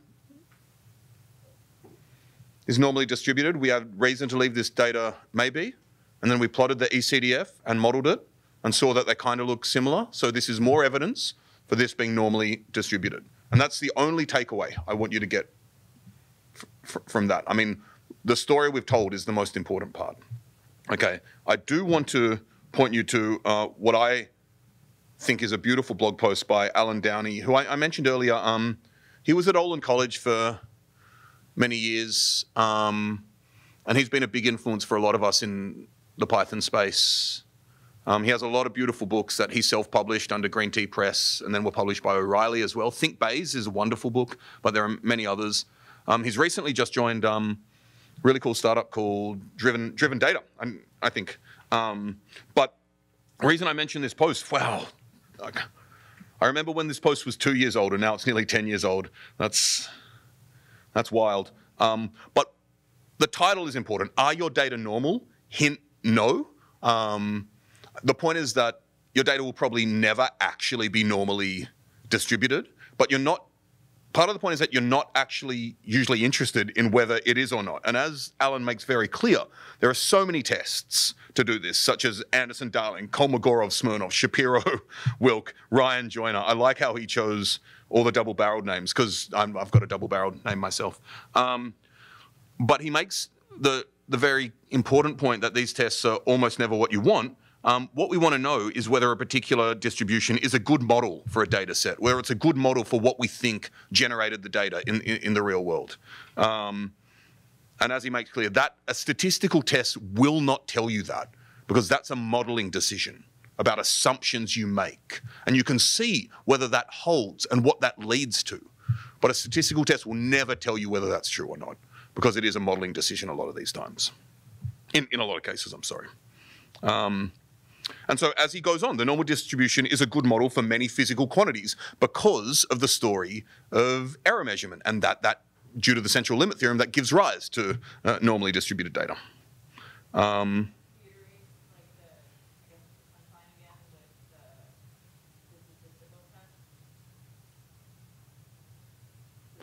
Right, yeah, I'll try to use Alan's words again because I think he said it. So what we want to know is whether a particular distribution is a good model for a data set, right? And a statistical test won't tell you that, whether it's a good model. It'll tell you how close it looks like it to. It won't tell you whether it's a good modeling decision to make. Whereas thinking about through the data generating process can inform that decision.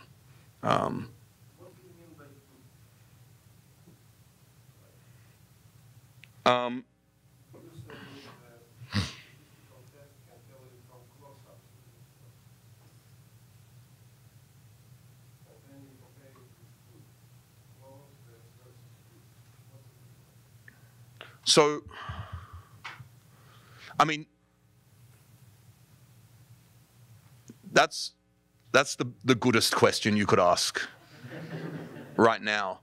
And the answer is quite challenging, but good, I think what it really means is, does it actually correspond to the processes in the world, a lot of the time physical or material, that generate the data you observe?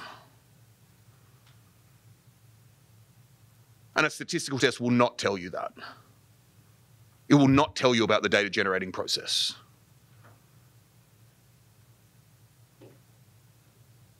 Because all you're doing with a statistical test is comparing the data and nothing upstream, if that makes sense.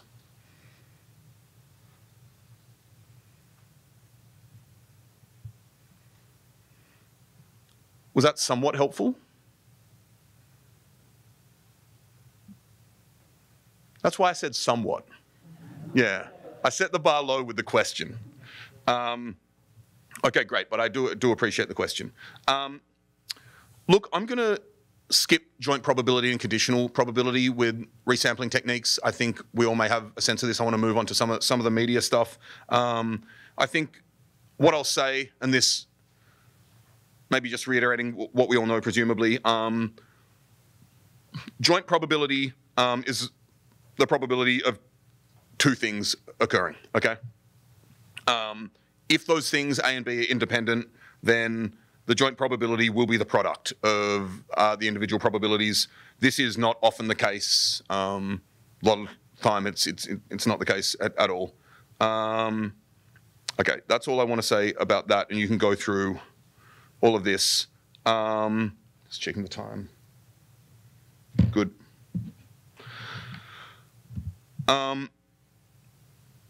Then conditional probability, and we'll see this will become increasingly important. And in fact, some of you, depending on how much Bayes you've done, may know that some of the key Bayesians would tell you that all probability is conditional. And we can talk about that later if you'd like. But conditional means it's a probability of something knowing that something else is true, right?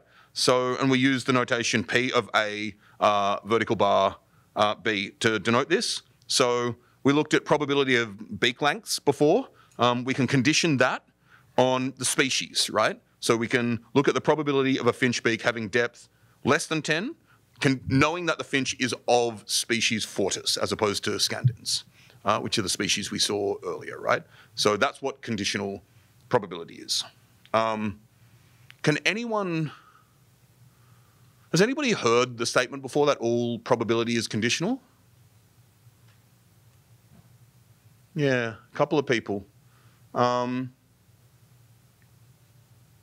I think the point of that really is to state that whenever we're talking about probability, we are conditioning it on some knowledge we have of the world. Okay, so let's say that we say the probability of heads is 0.5, and we haven't experimented with a particular coin, right? Let's say I've got a coin, I say I think the probability of heads is 0.5, and that statement is already conditioned on what I know about how coins are made, that the mint or the Reserve Bank or whoever does it here, I know in Australia it's the mint, will not create biased coins. What we know about the physics of flipping coins, what we know about the physics of coin spinning, all of these things are baked in to, we're conditioning our notion of probability on all this external knowledge we have, whether we're doing it explicitly or not. Okay, so that's one example. So in order to really introduce Bayes and move on to Bayes, I want to give an example. The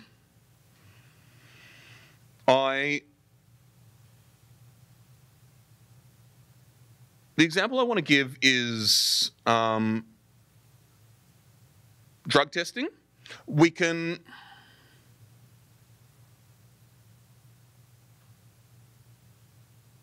Let's consider this, to make this less controversial, let's consider it as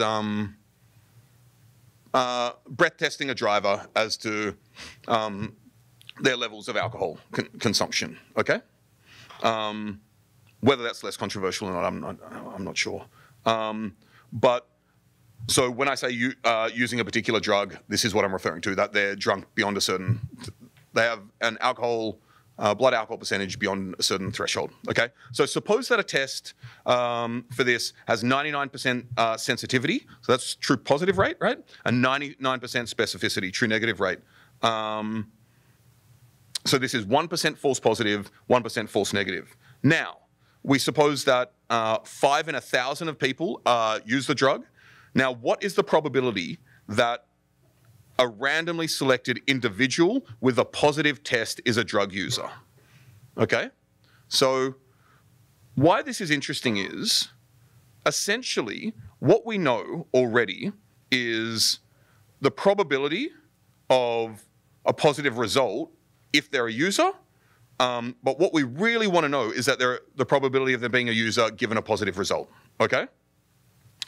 So this will be some sort of MVP for moving, sorry for using the term MVP, I've worked in tech for too long, clearly.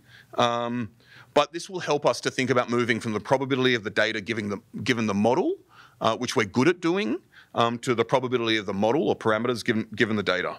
Okay, so what I'd like you to do now, well, firstly, I mean, if you, I presume most of you are actually quite statistically sophisticated, so you may be aware of the base rate fallacy. But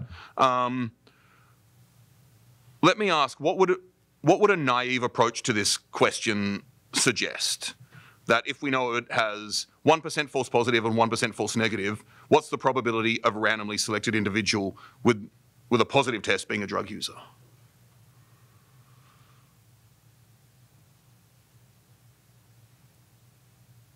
Does anyone have a sense?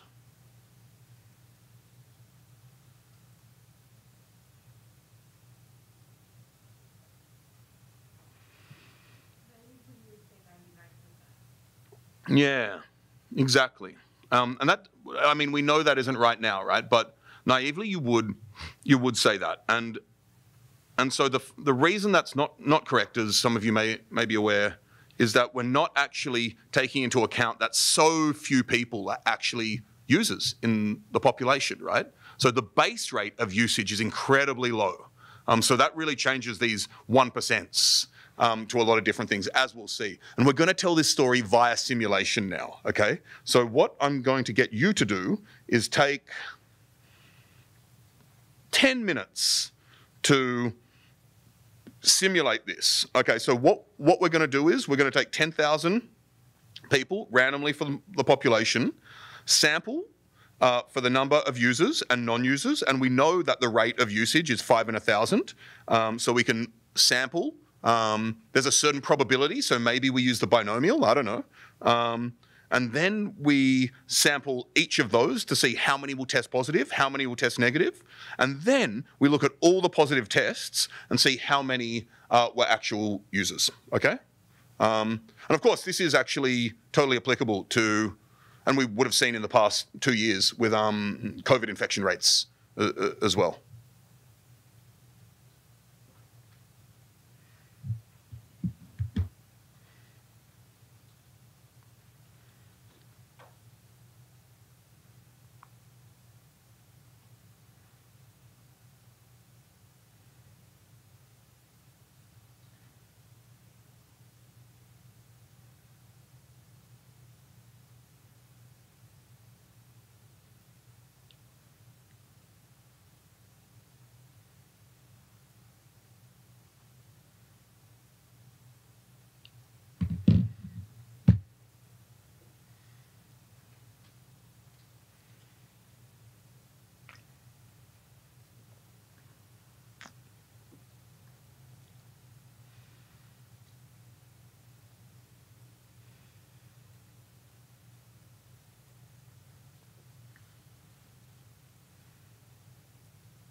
You put up your hand if you were able to do the first cell. Nice. Is someone willing to talk me through it?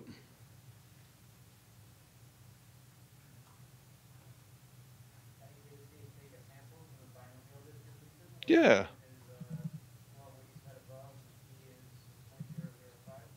Perfect.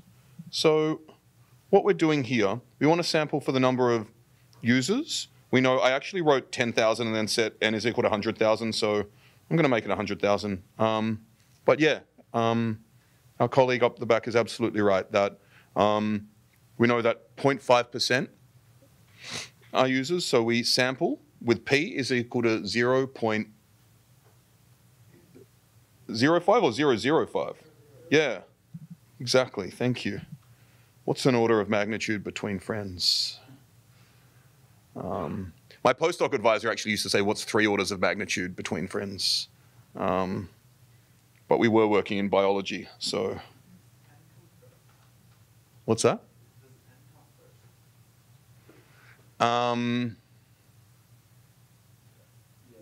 Yeah, it does.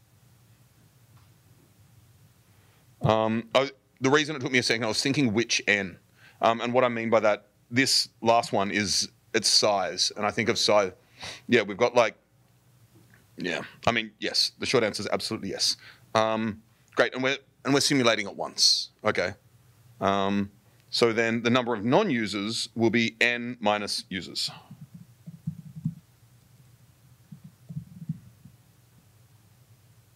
Right. So how can we think about how many tested positive and how many tested negative? Another binomial, right? Because we know that there's a false positive rate of 1% and false negative rate of 1%, right? So these are our probabilities. So this will be RNG dot binomial. And what is n now? Users. And what is p? 0.99. We'll test positive. And similarly here, we'll have another. So we're literally just like using the binomial sampling 3 times, essentially. So here, then we have non-users. And how many of those will test positive?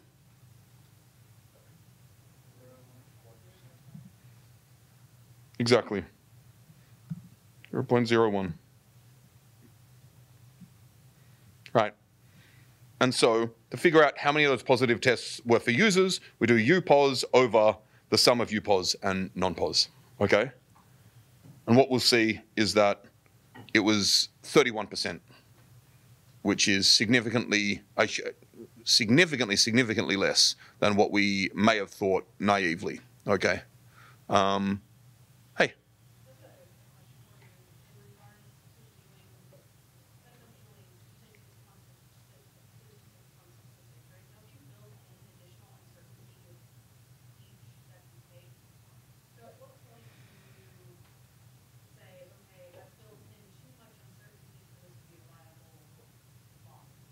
Yeah, so I suppose essentially you're talking about propagation of uncertainty through the modeling process. You're absolutely right. And in this case, it isn't actually particularly, you'll get this result most of the time and the distribution won't be wide. But to convince yourself of that, I would encourage you and anyone else to, what you can do, you see where my cursor is here, you can actually simulate this 10,000 times, right? And then see, then you get the uncertainty built into the model, essentially. And see how that propagates through. Great, so this is the base rate fallacy.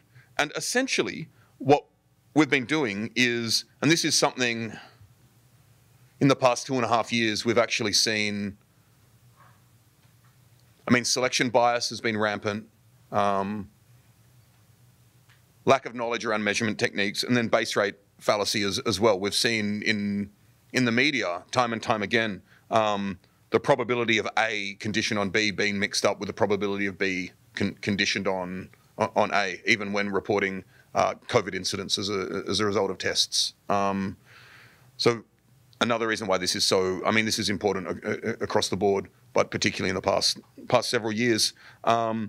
So essentially, what we really want to do, and I'll make this as explicit as possible, a lot of the time we can figure out the probability of data given the model, but the scientific question is, we get the data and we want to figure out the probability of the model and the relative probability of different models as well, the relative probability of different parameter values, these types of things. And it is Bayes' theorem that allows us to do that. Bayes' theorem states that the probability of B given A is equal to the probability of A given B times the probability of B over the probability of A. And what we will see is that when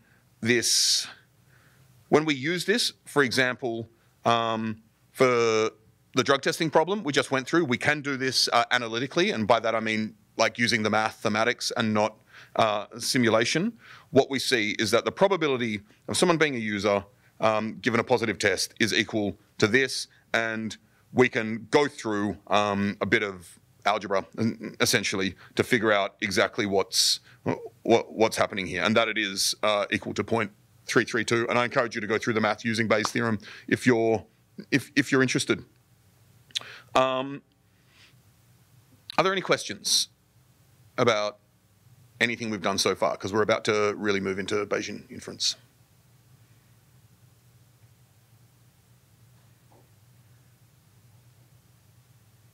Okay, cool. Right, so did you install the environment from... That's interesting, because, just a sec.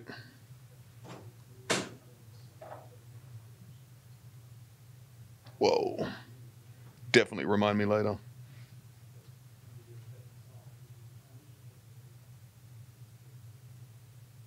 Yeah, look, in the environment I've specified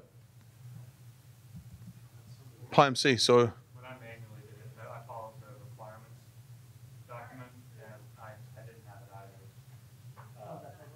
Yeah, I had the same problem. So I don't know if I followed the same thing. Yeah, when did you do it?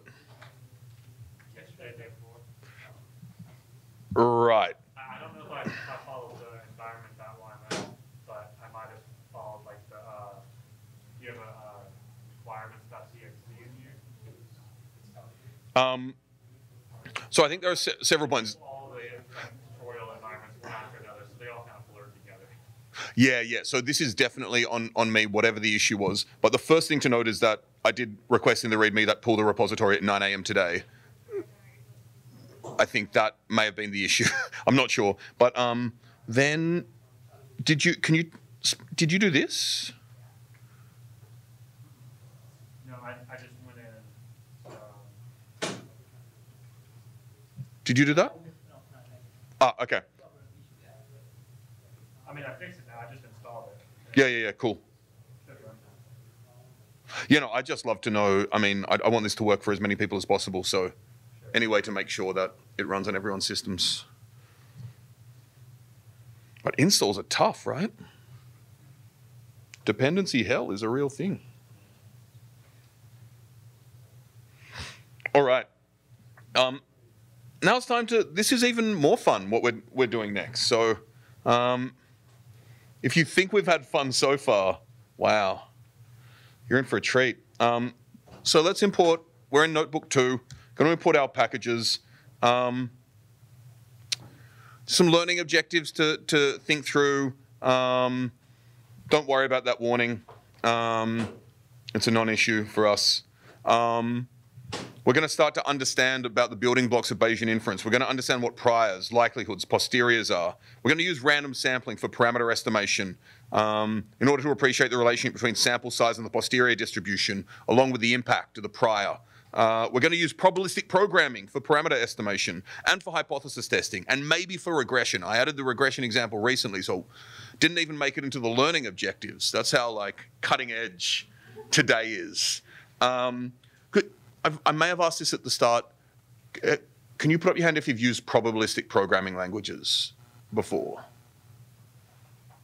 Oh, this is fun. Okay, so put up your hand if you've used PyMC or PyMC3. Okay, so that is a probabilistic programming language. I'd be hard-pressed to give you a precise definition of what probabilistic programming languages actually are, but one thing that's very important with respect to them is that, so in NumPy, matrices or arrays are first-class citizens, right? In Pandas, data frames are first-class citizens. In scikit-learn, models and pipelines are first-class citizens, right? Fit and predict and pipelines. In probabilistic programming languages, distributions are the first-class citizens. So that's one way to think about these. We want to use distributions to build statistical models, right? So that's why it's important that these are the first-class citizens. So the first thing I want to do is to move from Bayes' theorem, which we've just discussed, to Bayesian inference. Now, one thing, the terms probability and likelihood, the lowercase p's, all of these things are entirely overloaded. So I want to disambiguate some of that, but I want to make clear that we do live in a totally overloaded world with respect to this, as we'll see, okay? So why is this important once again? So let's say we flip a bias coin several times. We want to estimate the probability of heads, right? So as we discussed earlier, statistical intuition tells us our best estimate is the number of heads divided by the total number of flips. However, it doesn't tell us how certain we can be of that estimate. And this type of intuition doesn't lend itself to even slightly more complicated examples, right? And this is one of the places where Bayesian inference helps. So what we can do is we can calculate the probability of a particular P equals probability of heads. So think of this, if the probability of heads is 0.7, that's what P, lowercase p is here, okay? So we can calculate the probability of a particular P given data D by setting A in Bayes' theorem equal to lowercase p and B equal to D. So I understand notationally we're entering a slightly annoying or frustrating space, and notation is, I think notation is probably one of the big reasons a lot of people think they're not good at mathematics, to be honest. But that's for another rant. So what we have here then is uppercase P, the probability of P of heads being a particular value given the data D is equal to the probability of the data given P, which we know how to calculate. That's what we've been doing in the past. For the past couple of hours, we've been giving probabilities and calculating the probability of seeing particular data, right? Then the probability of times the probability of P over the probability of the data, whatever these terms actually mean, right? But this is what Bayes' theorem tells us when we replace A with lowercase p, when we replace B with D, okay? So in this equation, we call the probability of P, right? I mean, this is ridiculous. We call the probability of this probability the prior distribution. We call P of D given P the likelihood, and P of P given D the posterior distribution. And if this is slightly confusing still, we're going to be going through this for the next hour and a half, okay? So it's chill. So the intuition behind these names is the prior is the distribution containing our knowledge about P prior to the introduction of the data D, right? The posterior is the distribution containing our knowledge about P after incorporating the data into our modeling, okay? So posterior is after, post PM, post meridian, right? Can't believe I just mansplained posterior. So I just want to make clear that we are overloading the term probability. Once again, we have three distinct usages of the word here. So probability P of seeing heads when flipping a coin. That's a probability, okay?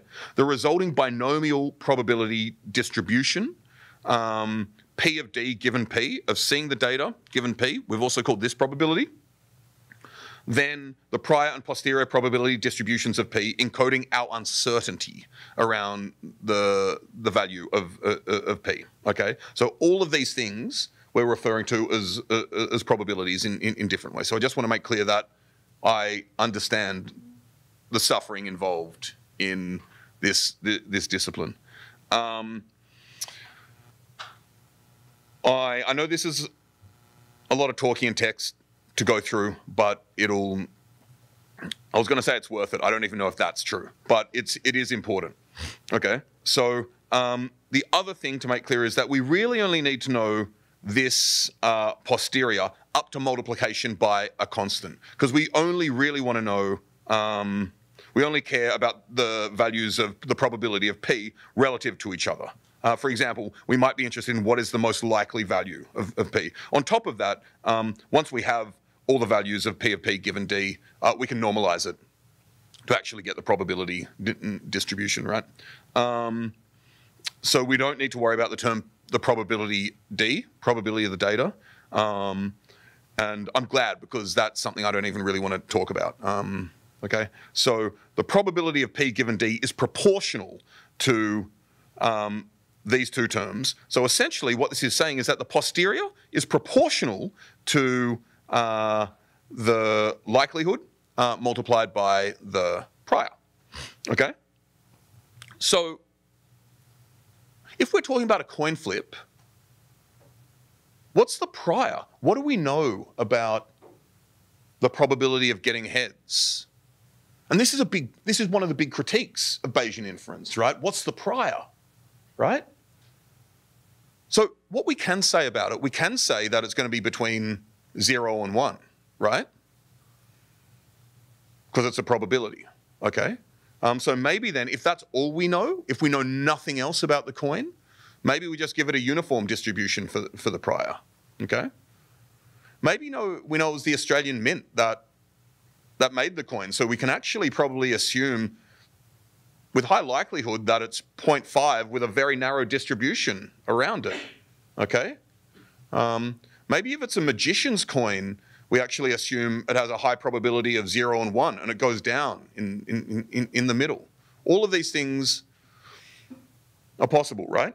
Now, is this concerning?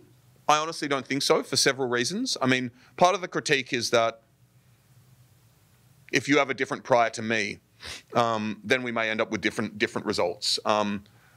Essentially, we should only have different priors if we have different evidence, okay? So if we have the same evidence and incorporate the same thing, we should come up with similar or analogous priors. On top of that, what we'll see is that as we generate more and more data, the prior becomes less and less important, okay? So just looking at this, if we don't have much data, then the posterior is influenced by the prior. If we generate more and more data, the likelihood dominates, and the prior becomes less important. And that's what we're gonna see now, okay? So what I'm doing here, and I'm gonna go through this somewhat quickly. What I'm doing is I'm generating the posterior, trying to estimate the probability of heads, okay, for the example just stated. I'm telling us what the likelihood is. We can go into that in question time if you'd like. I don't think it's particularly relevant now, but what I'm doing is I'm generating the posterior, and I'm giving it two potential arguments. One is what the actual probability is, then the other is the number of coin flips, okay? So I'm creating that function now, and what do I actually want to do next? I want to plot this. So the default argument is 0.6. So all I'm going to choose is the number of coin flips. And so notice I'm sampling within this as well, okay? So I'm going to do 10 coin flips and look at the posterior, given probability of 6, okay? Right, and so what we see when we sampled this is that it has center 0.5, and that probably means that we've actually had 5 heads in flipping this 10 times and not 6. And then we see, we have some sort of variance there, right? If I do this again, it's probably, I wonder if it is deterministic. Yeah, because I set the random number generator within there. Now, if I set it equal to 50, what should we expect to see? Or what would you expect us to see with everything I've just babbled at you? yeah, we should see it narrow, right? As we add more and more data, we should be more and more certain of our value. And that's exactly what we see. Now, if I make it 150, it narrows even further and closer to 0.6, okay? So in order to actually do this, what I want to do, I wonder if this will actually work. This should not work in Binder, unfortunately, I don't think. But I'm going to use interact. I don't know if you have much experience with SciPy widgets. I think there's another session on Jupyter widgets currently. So this, I think this is right. So let's see. Right. So this has given me the posterior distribution for n is equal to 0 and p is equal to 0.6. Okay? Which, when we have no data, we just get the prior distribution, which is uniform, right? And so what we can do now is use this slider to increase the sample size. So we see as I add more and more data, we get a narrower distribution like that, right? And we can also adjust p and see how that changes, which is what we'd expect, right? So I encourage you all to play around with that. And actually, we're going to play around with a couple of different priors very soon, okay? So I think the two points worth mentioning are, as you generate more and more data, as I've said, your posterior gets narrower, you get more and more certain of your estimate. And once again, I'm sorry, I didn't really emphasize the power of, we actually have the entire posterior, the probability of all possible values for the parameter of interest, right? We don't only get, the maximum likelihood estimate plus some standard error of the mean or something like that. We get the entire distribution, which is incredibly powerful. Now, the other thing worth mentioning is you need more data to be certain of your estimate when p is equal to 0.5. So the closer it is to symmetry, the more data you need. So imagine if p is equal to 1, you flip it 10 times and you get 10 heads, then you're pretty certain that it's going to be close to 1, right? So that's really all the only point that's being made there. I do want to spend a few minutes talking about the choice of the prior again, and then I'm going to get you to do a similar code up on what we've just done. So firstly, you would have noticed that we have to choose a prior, and when we have small to medium data sizes, the choice can impact the posterior. So they are very much worth talking about. Probably 3 types of priors that it's worth classifying them into. Informative priors, which express definite information around a variable. So the example I gave before, if we get a coin from a mint and we think that it's probably 0.5 with a very narrow probability of anything else, that already contains information. So we call it informative. There's weakly informative, which expresses partial information, so we'd have p is equal to 0.5 with larger variance. And then there's uninformative priors, which express no information except what we know for sure, such as knowing that p is strictly between 0 and 1, okay? So this does get weird now. I think it is important to mention that I would have thought, and you may think that the uniform distribution is uninformative, right? But it isn't quite. Because I've been thinking about this question in terms of the probability p, right? And Eric, who isn't here at the moment, or any one of you could actually be thinking about the question in terms of the odds ratio, which is p over 1 minus p, right? Which is a totally legitimate way to think about this question, right? So Eric rightly feels he has no prior knowledge about the odds ratio, and so he chooses the uniform prior on R, which is the odds ratio. I rightly think I have no information about probability P, so I choose the uniform prior on that. And they are not the same prior. And you can do the math to figure that out. It's not particularly interesting. I mean, unless you find algebra and transformation of variables interesting, which I'd be concerned about. So because we've chosen different priors, we actually need to think more in a more principled fashion about this. And there is a prior called the Jeffreys prior, which is an uninformative prior that actually solves this problem. If you are interested, Sivir and Skilling gives a nice treatment about it. What link have I included here? Yeah, it's Wikipedia has a link about it. The work of Howard Jeffreys is very beautiful, as is that. I don't know if anyone has read any Edwin James, but all of their work on thinking through kind of the principled nature of these types of probabilistic arguments is super cool. In the binomial coin flip, the Jeffreys prior is given by this.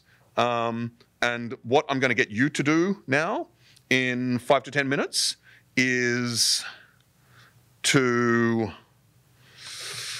I haven't given you any scaffolding for this. That's cool. Most of it's there.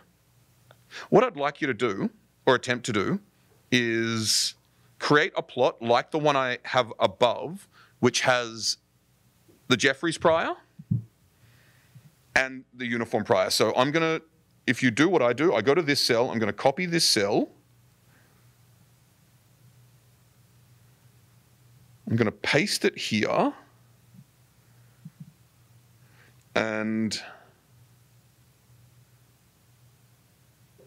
how do I want to do this? I'm going to call this prior 1, and you're going to want to create a prior 2, and then this will be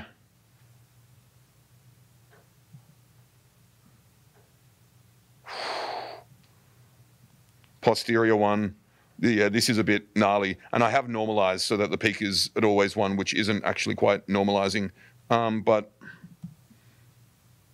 then we'll have posterior 2 is equal to something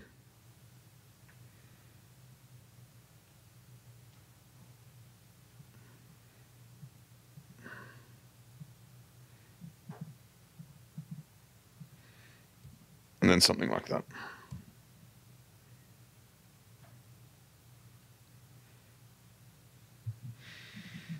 So all I really want you to do is, I've given you the equation above for the Jeffreys prior, so use that. I've spelled Jeffreys in 2 different ways as well. That's not one of my common inconsistencies, but having lived in the US for 7 years and being Australian, I don't like my spelling has broken down completely in terms of consistency.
I suppose the first thing, the likelihood, which is this thing, is going to stay the same, right? So I'm just going to, the posterior 2 is going to be that times prior to. That's safe to say.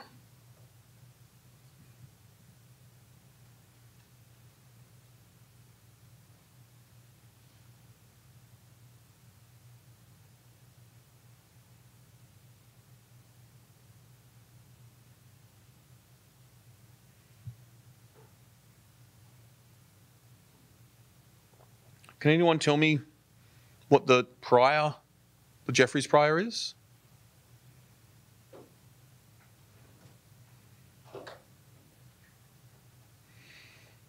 So I want something to the power of -1. And so, but what that will be is like the square root of something, right? So I want np dot square root, then, yeah, and I must apologize. I mean, the variable name of p, the x-axis, I've labeled x. So it's going to be x star, or times, multiplied by 1 minus x. And all of this to the power of -1. I think.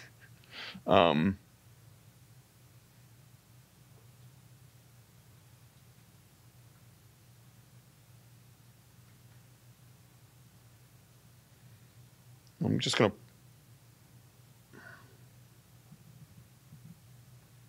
to interact again. So let's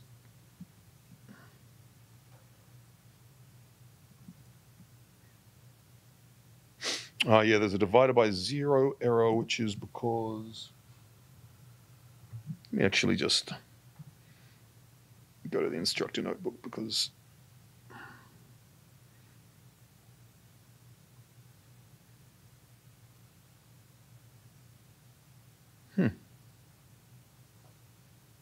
well, that should be okay. Let's see.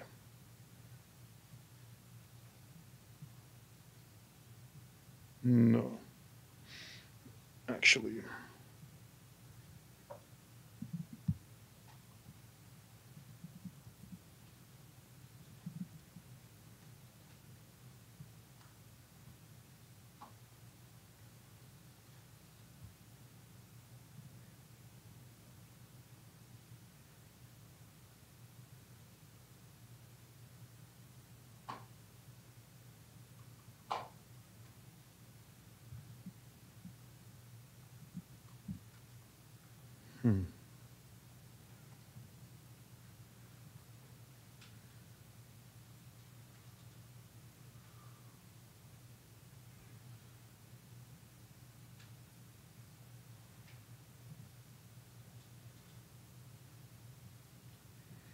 Just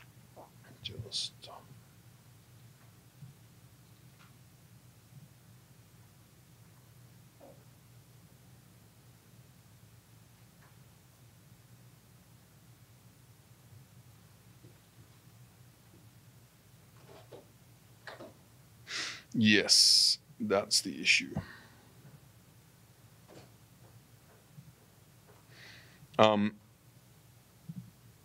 If you change x starting from 0 to 0.01, because we don't want to be dividing by 0, and actually maybe we want to take it up to 0.99, we'll see.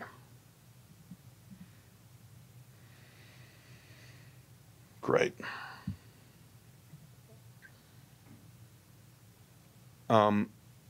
So in the spirit of time, I'd like to move on, and you can have a look in the instructor notebook to catch up on any code you weren't able to do then. But essentially, here is, I don't know why the labels didn't turn up, but I'm not going to worry about that for the moment. This is the Jeffreys prior, and this is the uniform prior. Okay, so I just want to see what happens as we generate more and more data. Okay, so you can even see, as soon as we do 6 coin flips, right, we're getting, the posteriors are looking pretty close, to be honest, okay? So this is actually, and as we get to 20, we're good. Why am I showing you this? for several reasons. One is to show something we already know, that as you generate more and more data, the less and less the prior matters. But it also gives you a sense, you can do these types of computational experiments based on a few assumptions before you even go out there and collect real world data. It also gives you a sense of how much data you may need to collect in order to say something robust about your system, okay? So thinking about this in a principled fashion allows for that. So now it's time to move on to probabilistic programming and the Bayesian workflow. But are there any questions before we do that?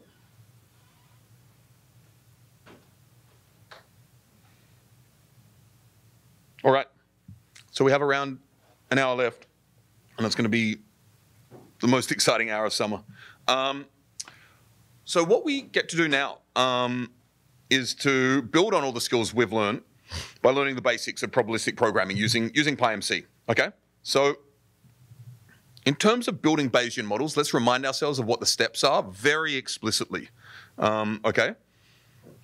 So firstly, we want to completely specify the model in terms of probability distributions. So this includes specifying what the form of the sampling distribution of the data is. So this is the likelihood. What generates the data, right? So we'll see this time and time again now, but previously we're like, what generates the data? Oh, we think it's a binomial generating function, so that we use the binomial. Oh, we think it's Poisson, and then we check that, right? Or we think it's normal, or we think it's exponential, right? So we want to explicitly encode these assumptions and write them down, and then perhaps iterate on them when it turns out that they didn't turn out to be right, okay? So we want to completely specify the model in terms of probability distributions. First, the sampling distribution, which is the likelihood. Then this likelihood will have unknown parameters. Binomial has n and p, right? So we want to think about what form describes uncertainty in the unknown parameters. And we use priors for this, right? These are what give us the uncertainty, okay? Then we calculate the posterior distribution, right? So, oh look, I've written that below. In the coin flipping example, the form of the sampling distribution of the data was binomial. That was the likelihood. Uncertainty around the unknown parameter p captured the prior, okay? Now I said, remember the binomial has an n, which is the number of flips. There's no uncertainty around that because we've flipped it n times. We know how many times we've flipped it. It's the size of the data set, right? So we know exactly what that is. So now what we get to do is to do all of this, what we've done above, using a probabilistic programming language. And as I said, one of the cool things about these types of things, including PyMC, are that probability distributions are first-class citizens. What I mean by that is we can assign them to variables and use them intuitively to mirror how we think about priors, likelihoods, and posteriors, and we'll see that in a second. And then PyMC calculates the posterior for us, okay? And under the hood, it uses, well, there are several things it can use, but what we'll be using is a sampling-based approach called MCMC, Markov Chain Monte Carlo. It also uses variational inference. But let's do it. Let's jump in. I don't know why okay, let's just execute these imports again because there are a few more. And let's get this ECDF. So the first thing we're going to do is just basic, not basic, is parameter estimation, which I think is a good first thing before doing like comparison between groups and linear regression and these types of things. So we're going to try to estimate a click-through rate. Remember, we knew the click-through rate before and we generated the data, so we knew the probability of getting data given that click-through rate. So now we're going to do the opposite. We're going to use PyMC to, given data, figure out what the click-through rate is. Now, I'm going to be really cheeky, and I'm actually going to generate this data already.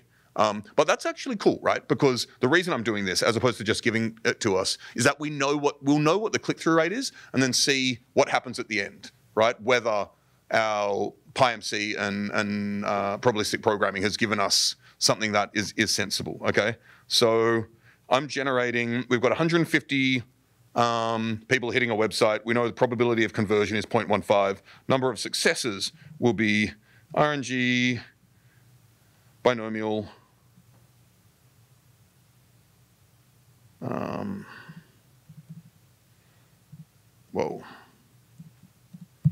n, PA. This one, okay, looks about right, 26. Okay, so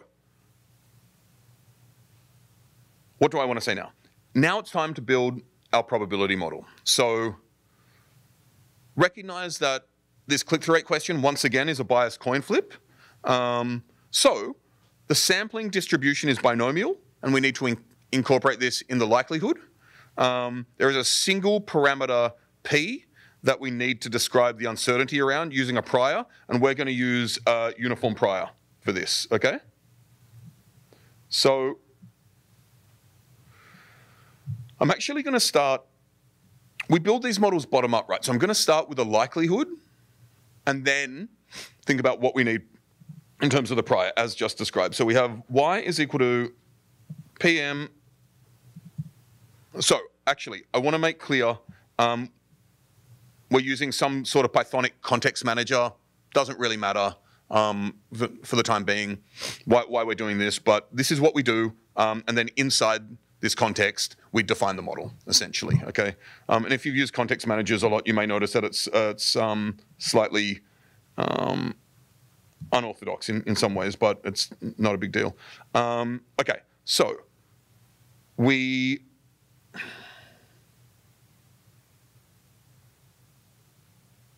right, so we have our binomial likelihood.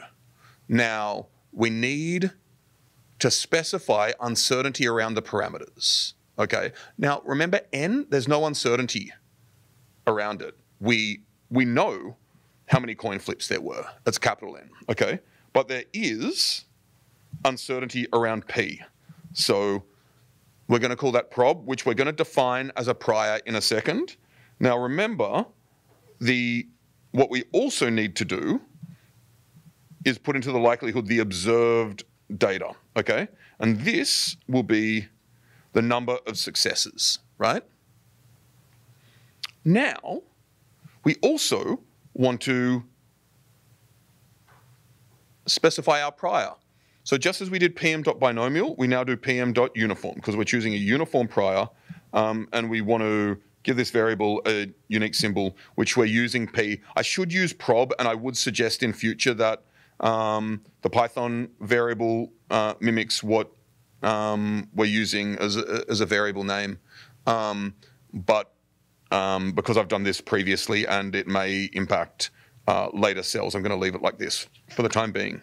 Okay, so the real takeaway is though, we want to specify the likelihood and then uncertainty around all the parameters in that likelihood above that. Okay, so that's essentially what we've done here. Okay, and oh yeah, I can't spell observed properly. That's cool. Okay, that worked. Great. Now something, I mean, as we're building a model like this, maybe it's chill that, you know, we kind of know what it is, but as we build more and more complex models, it's pretty useful to be able to visualize them. So let's just visualize this using GraphViz, which you may know if you've worked with scikit-learn visualization, that type of stuff.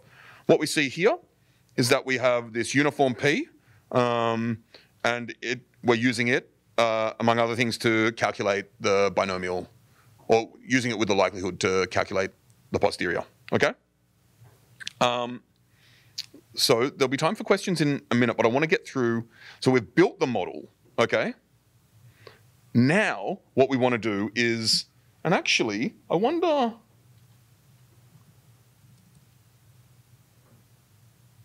what we want to do is sample from the model. So we do PM, samples is PM sample, and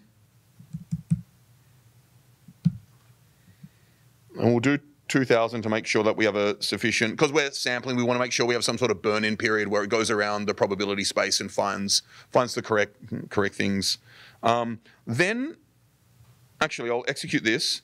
Then what we're doing in here is I've created this object called iData for inference data, which it gives us a few more things. It gives us a prior predictive and posterior predictive, which I'll tell you what they are in a minute. So we don't need to be concerned too much about these warnings, that's fine. Same as before.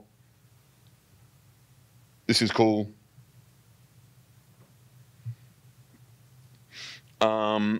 So what this is doing essentially is it's sampling the space to help us figure out what the posterior is, okay?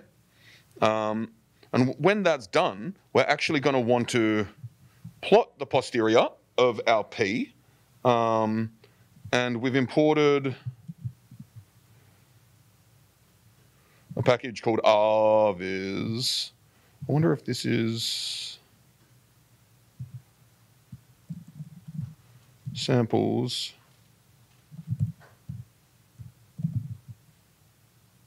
Okay, so you can see that we've finished sampling our posterior, sampling from it, and now I'm going to plot it within this context manager of the model. Okay, great. So we've got our posterior distribution, which tells us several things. It tells us the mean of the posterior is 0.18, okay? Now remember we set it equal to 0.15, so it's pretty close, and we wouldn't expect it to hit, with 150 samples, we wouldn't necessarily expect it to hit 0.15 on the nose, right? And we also get the 94% highest density interval, which goes from 0.12 to 0.24, okay? And what that helps us do is to, let's say we need to speak with our product manager or head of growth or whoever we're running this experiment for, and they're like, oh, you know, what's the conversion rate? And you can go and say 0.18, but you can say with 94% confidence, I know it's between 0.12 and 0.24. You can also say, if you need more precision, we need to go, you can do some sort of, you know, power analysis, for example, and say we need to go and do more, get more data with respect to this experiment. But essentially, once again, we get the entire distribution here. I think, which is, well, I don't think, I know it's incredibly useful and important to get that. So what we're going to do, actually, before we move on, I want to talk about predictive checks and trace plots in terms of diagnosing this type of stuff. But I think that's probably, depending on, you know, your level of expertise with this types of thing, that's a lot to take in. So perhaps there are questions. Yeah, so this iData is an inference data object. I was wondering if you could just walk us through real quick. So if you just create a new cell and run iData to see the constant variable, seeing posterior predictive, etc. Yeah, so I actually think to do that, it will actually be useful. I actually go through the iData stuff in a second, so I can show you what I draw out of it in the next section. But can we come back to that? Because I do go through that next. Awesome. Other questions?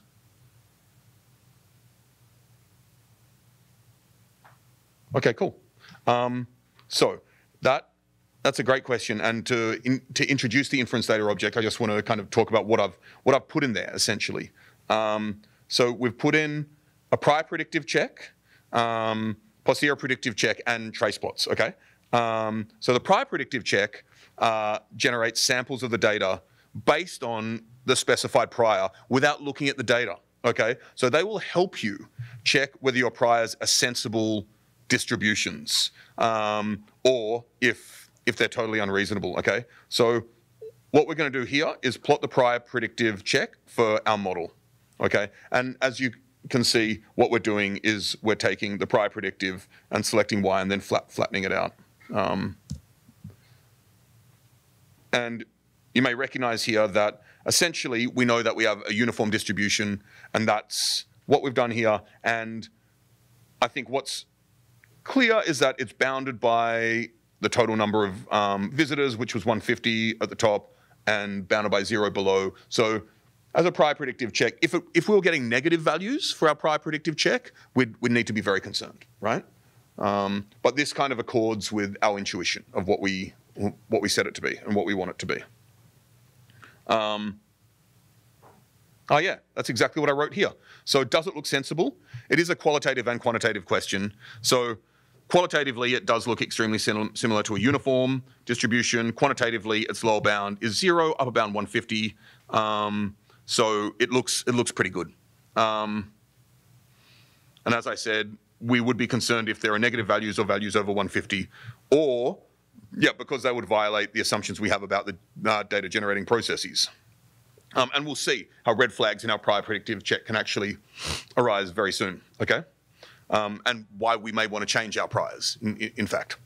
The posterior predictive check samples our posterior distribution with respect to the data. So we would actually, of data. So it takes the posterior distribution and generates the type of data we'd see from that posterior distribution. So we would expect it to look something like our actual data, okay? So let's now plot that and see what it looks like. So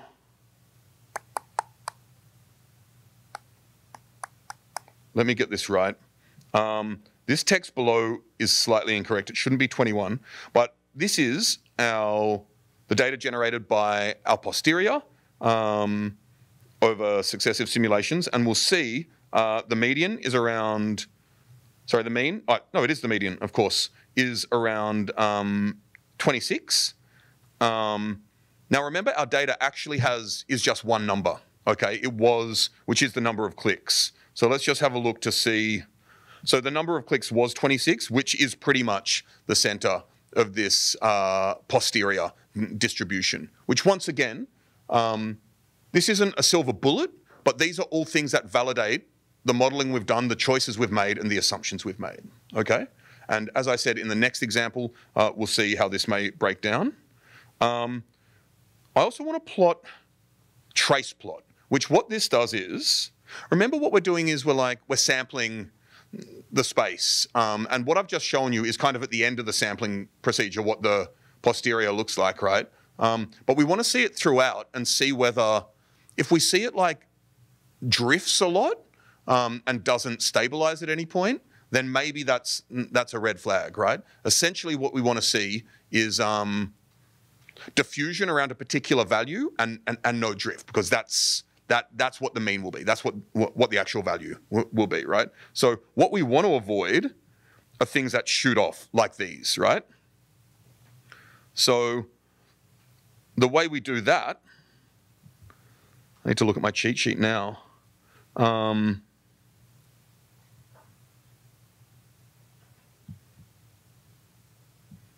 Oh yeah, there's, the simplest cheat sheet possible.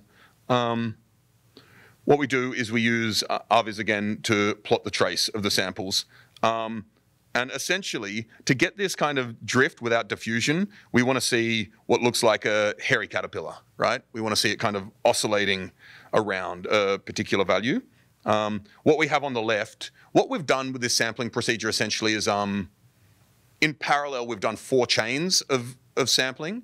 And this, on the left, it shows us all the different chains. And then to calculate the actual posterior, we concatenate these chains and get the posterior out of that.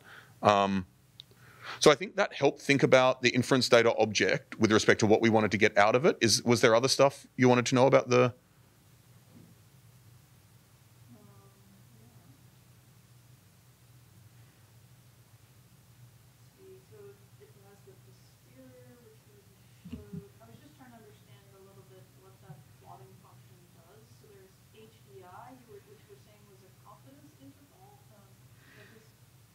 It's a highest density interval, yeah, which we can think of as, so someone may want to correct me, but I think I've got this right. The 94% HDI is the interval in the distribution which captures, I don't think it's quite the third to the 97th percentile, but it's the interval which is 94% of the range which captures the highest density. But remember, that wasn't in the iData. That was in my samples, actually. Oh, okay, yeah, because it's also an inference data object. I was just trying to understand what the data structures are and how I can use them. Yeah. So in fact, there is. I wish. So let me actually. I've overloaded something here. The truth is that these samples are actually all contained in part of iData as well. So.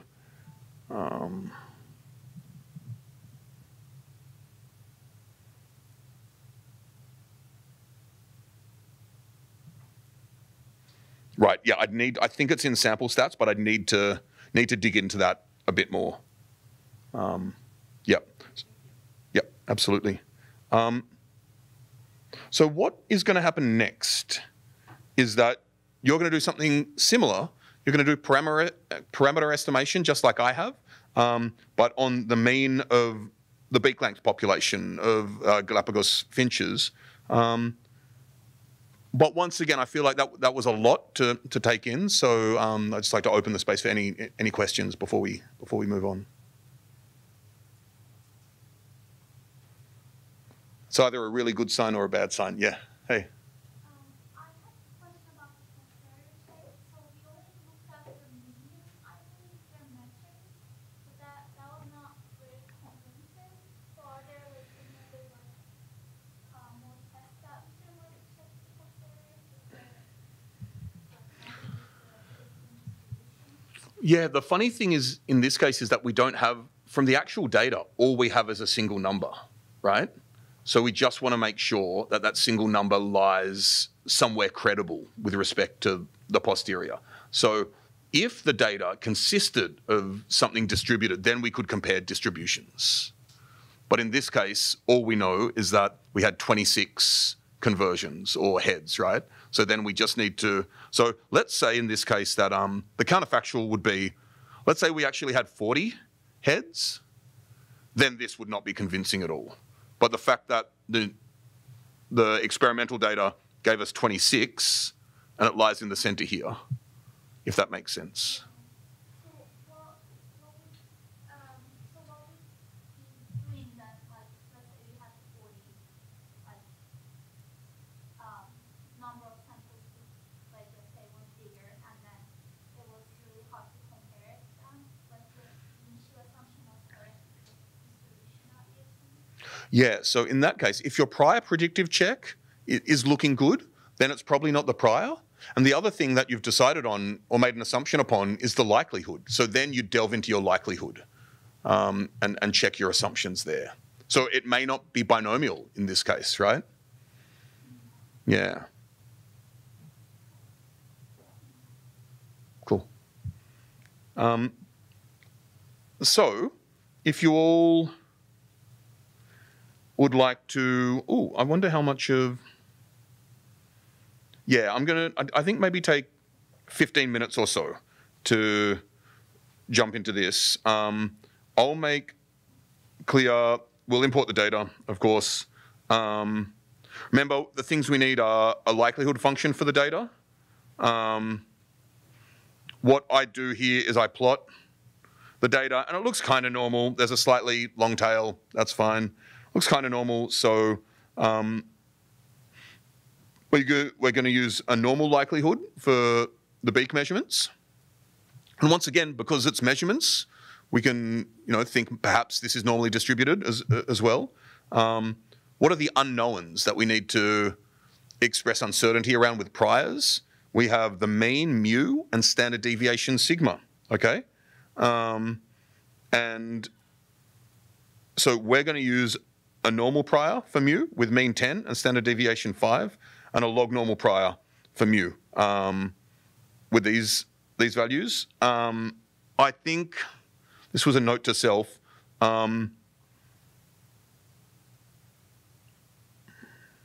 There are biological reasons for these. I don't know how much I want to go into this. Let me just say the reason we use a log normal prior for sigma.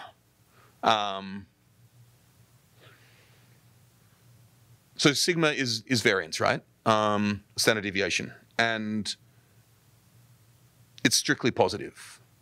So we need a prior. That's strictly positive.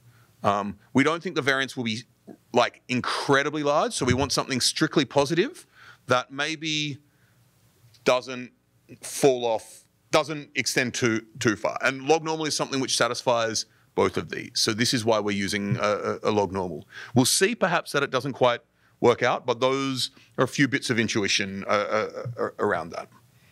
So having said all that, why don't you jump in and you get to build the model similarly to how we did above, then visualize the model, and then sample it. So take 15 minutes or so for this, and I'm able to answer any questions along the way.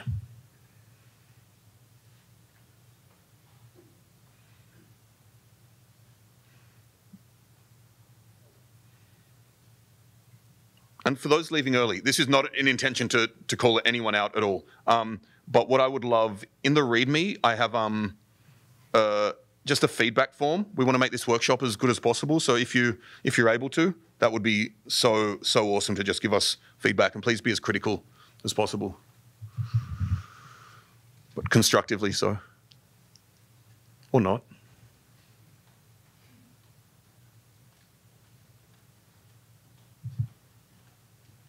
Thanks.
What's the difference? Because you have one. What's the next coin flip going to be? Is it going to be ahead for like a particular head?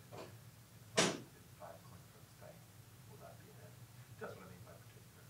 Well, because they're independent, every flip has the same probability, so I think they're the same number. Okay. Yeah. So this P is just the probability of heads. Yeah. Okay. Okay. So that's so P of P given D is probability of a head given the data. Exactly. So I think that one way to think about it is if you have this P of heads on the x-axis, it may be 0.5, it may be 0.7. Once you see some data, maybe it's more likely that it's 0.5, right? So you'll see some P at 0.5. So if it's a verified mistake. Yeah. Right, okay. Exactly. Okay, I get you. So, yeah. That makes sense. This is just a probability of head. Here you've got. Okay, can you start doing Yeah, so the challenge is we've got two probabilities, right? One is the probability of X, which we're uncertain of, right? Okay. We're collecting data to figure it out. Okay, so we don't know if the coin is biased or not. Yeah, exactly. Right, okay. And so, because there's uncertainty around it, we can express that as a probability, right? Okay, I think I get you. Yes, Yeah. yeah. Okay, perfect. Thank you very much. Yeah, absolutely.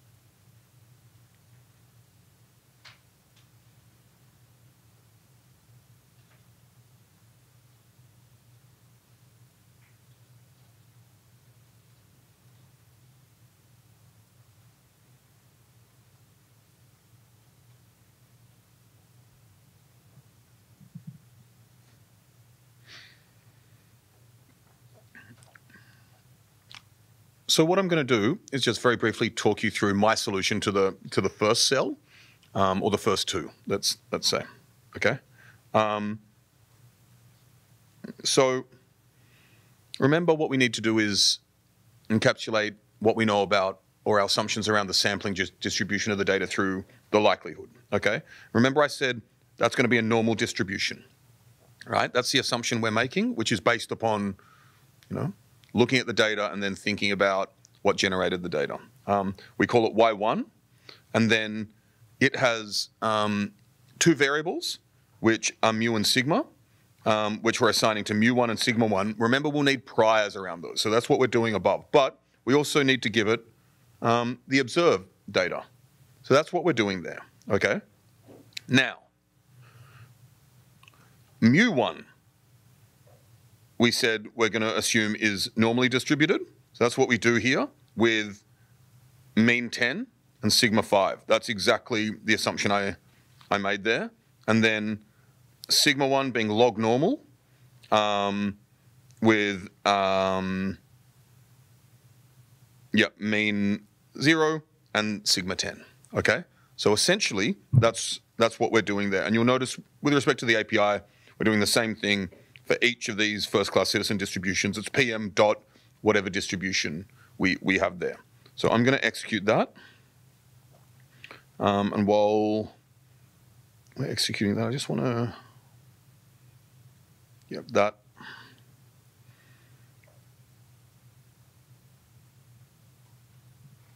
Ooh, where are we? Sorry. Okay.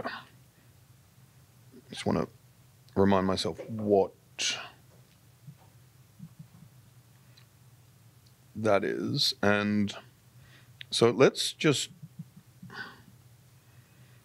we'll visualize that, right? Where we have a log normal sigma, a normal mu coming into a likelihood, which is normal, Gaussian distributed. So I just wanted to visualize that. We can move on in a second, but are there any questions about what I've done there? Because I understand this can be nuanced. It does build on intuitively from the last lesson, so. Okay, good. So we'll take a couple of more minutes and then come down and sample it.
So maybe moving on slightly. The only line, or the line I asked you to complete was the sampling line, which we do as above. PM sample 2000. So I've done this sampling, and now I'm going to do the same as above and do my prior predictive check, okay? Now, one may want to zoom in just to see exactly what's happening here, and this may not be quite obvious for people who've just been introduced to the ECDF, which is totally understandable, but it looks like we have some incredibly large values for our prior, right? Which doesn't sit well, okay? So we'll come back to that in a second, but it looks like the log normal prior for mu gave us some really large values, which isn't cool. I mean, this is the mean of a beak length, right? So we're not going to get something that large. So maybe we want something which is greater than 0, but it falls far more quickly. Okay. To think about the actual posterior predictive check, remember it generates data, and this comes back to the question we had from our colleague there who asked us how we can actually robustly compare the posterior predictive check and data. So this is the actual data, the ECDF, and this is the posterior predictive check with the data on it, okay? So remember, previous case, the data was a single number and it represented the mean and it looked like it was cool. Now we have a data set which isn't just a single number, and we're comparing that with the posterior predictive check. And once again, there are quantitative ways to think about this, but that is not my intention or my goal here. My goal here is to give an intuition. So what we've seen in this particular case is that the posterior predictive check looks chill to me. Chill is not a technical term. Although, I mean, you know, why not? It's generational, right? So, but the prior is off, okay? Because we're getting these means that are like way too large, and I'm not into that. So, and that's pretty much everything I've written there. So our priors aren't quite right, is what I've written. So looking at them, I'm sorry, the log normal prior was for our variance, and that was what shot off, and we don't want a variance that large. So we're going to try a prior that drops off more quickly. You may know the term shorter tail. So essentially that's what we're looking for. And we'll try an exponential prior. There's a whole family of priors and distributions which are strictly positive. Log normal is one of them. Exponential is another that has a shorter tail. So that's the intuition behind that. I don't expect any of you to have been aware of that, but I'm telling you this in order to help build intuition around these things.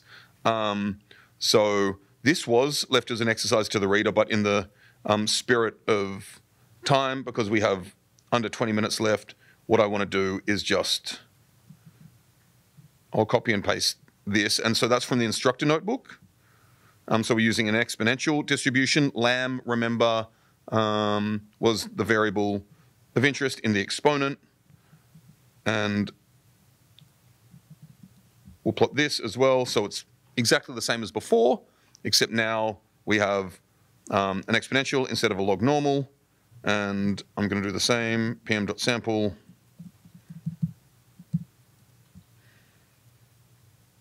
And so that will take a second, and then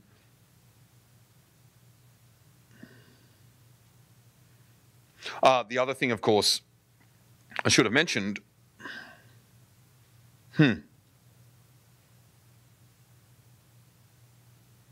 wait.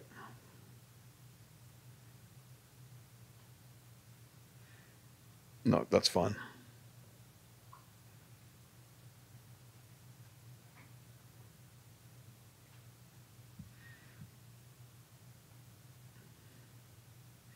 And then I'm going to get this stuff to just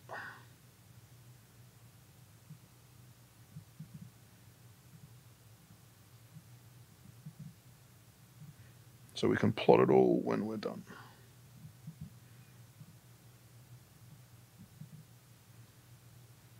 Okay, so what we see here, at least, is that we're doing a lot better, right? With respect to the large values. The posterior predictive, let me plot the data there as well. I'm sorry to be jumping around this notebook so much, but it's a notebook, right? Ooh. Oh no,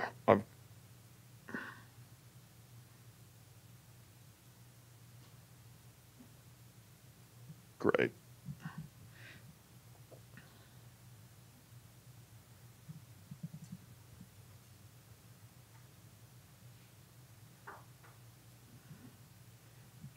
Okay. I've messed this up completely.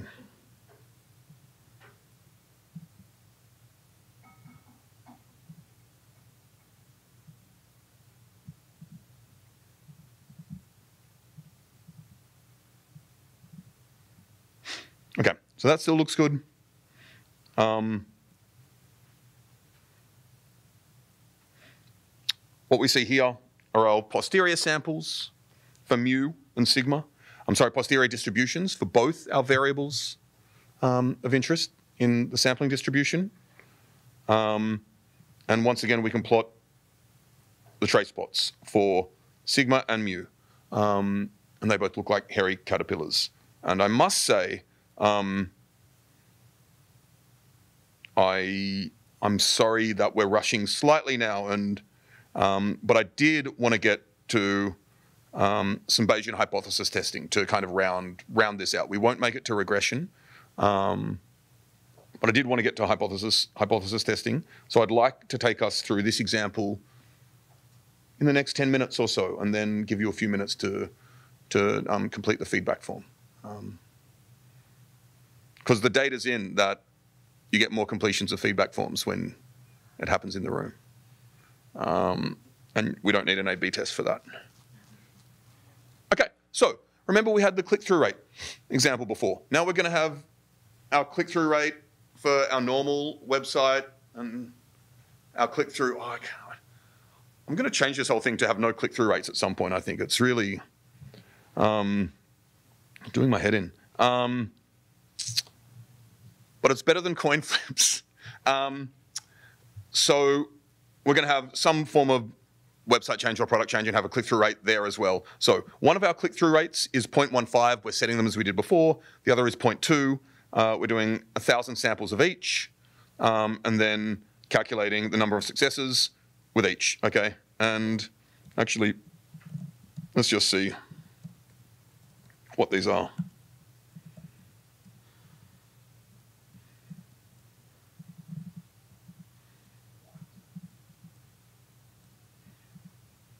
Okay, so, I mean, this makes sense that number of successes of B would be higher than A because it was 0.15 and 0.2.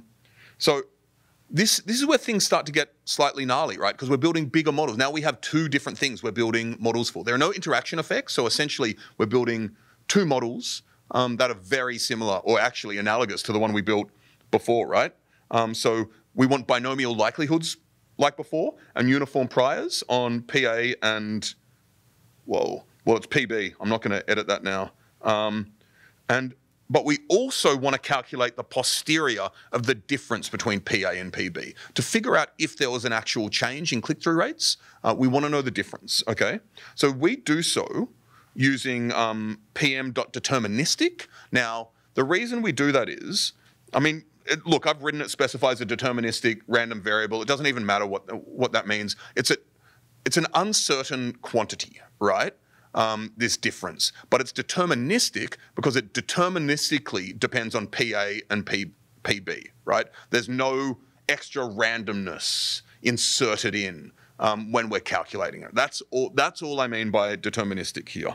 I've written that. One that it's interesting that I wrote this and then I say the things that, you know, I've written. But yeah, essentially it's one that's completely determined by the values it references, okay? So, once again, remember what we did earlier. Inside our context manager, we created our likelihood. This is exactly the same as before, and we have two likelihoods now, right?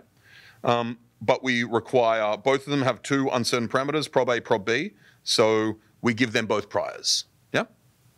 So let's execute that. Of course, then we have the PM deterministic, right, which is diff clicks, right? Calculating the difference between clicks. And our posterior, our sampling, will give us, will figure out that distribution, sample that distribution for us. So here we go. We have our random variable PA, random variable PB that influences the binomial on both, and the difference of these is the difference of clicks, which is what we want, okay? So I have not done any posterior or prior predictive checks here. That can be an exercise to you. That was not my intention to leave it as an exercise, but you know, what an exercise it'll be. While that's computing, are there any questions around what we've just done?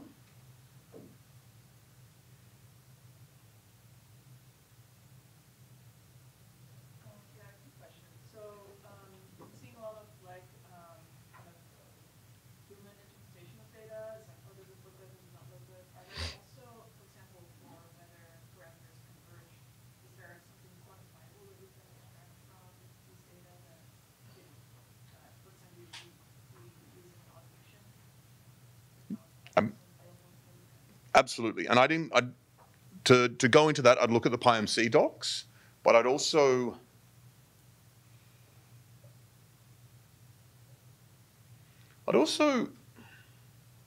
probably encourage skepticism of such thresholds as well. It's a good question where we want humans in the loop with respect to this type of thing. And I don't think we necessarily want to eyeball things constantly, but if something is generating, so the prior that we thought was a bit weird, it was because it was generating potential standard deviations or variances of like 10 to the 12. How do you even know to look for that, right? Whereas when you plot it and see it, it's evident straight away. So there are 1,000 things you could test for. I mean, you can rank order the most important ones, right? But I do think these types of checks, particularly when you have humans with domain expertise to be able to do it, that seems like pretty serious utility there, if that makes sense.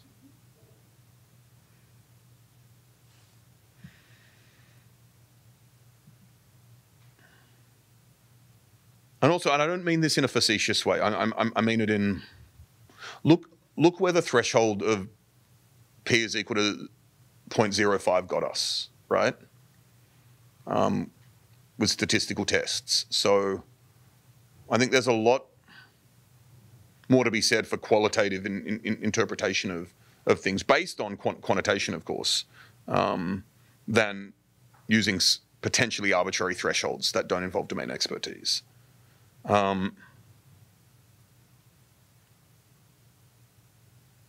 Okay, cool. This is really nice, right? I double-clicked on it to expand it. So what we see here is that the mean for probability of A, wow, is 0.15, which is actually, you know, what it was. Probability of B is 0.21, fine. Now, this is interesting, right? The difference between clicks, the mean is, well, the absolute value of the mean. Well, it's minus 0.06, right? What is even more important here, I think, is that this range that you can tell your product manager or head of growth or whoever it may be who's interested in this, that it's nowhere near 0. I mean, the upper bound is minus 0.03, and depending what type of change in click-through rate they're looking for, that could be super relevant. But what's key here is that we actually have the entire distribution for the difference between click-through rates, which allows you to encapsulate all the knowledge you have about it in order to talk to, once again, your domain experts who need to make decisions around this type of thing. I'm going to plot the trace plot, and once again we see some hairy caterpillars, which once again, and of course, I mean, to your question as well, of course you can quantify drift and diffusion, so see whether this is actually too much drift or not enough. But the real question is, do you throw something out because it exhibits a bit of drift or not enough, and what these thresholds actually mean for your scientific workflow?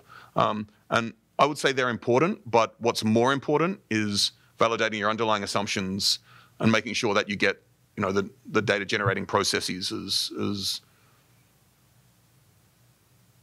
as robust as possible. So what I'd like to wrap up now. What I'd like to say is that there's a hands-on for hypothesis testing with the beak length between different species. I'd encourage you to go through this, and the solution is in the instructor notebook, of course. And then there's an example on Bayesian regression, which is, thinking about regression is slightly different because we kind of have two variables, but we're really talking about the sampling distribution of the dependent variable. So going through that, I think, will give a bit more intuition. But yeah, to kind of wrap up what we've done in this kind of second part of the workshop, we've introduced the fundamentals of the Bayesian workflow, and looked at relatively common scientific questions such as parameter estimation first, and hypothesis testing. And I really hope you've got a feel, not just for PyMC, but for kind of the power of Bayes and the power of these probabilistic programming languages, which can take, they can get funky and take a while to get used to. But once you kind of get in the zen of thinking about probability distributions as first-class citizens, I think there's a certain huge amount of utility that comes with that. So I would love to answer any more questions. I'm going to post this link in just a sec. Yep, I'm going to post this link in the Slack. Oh,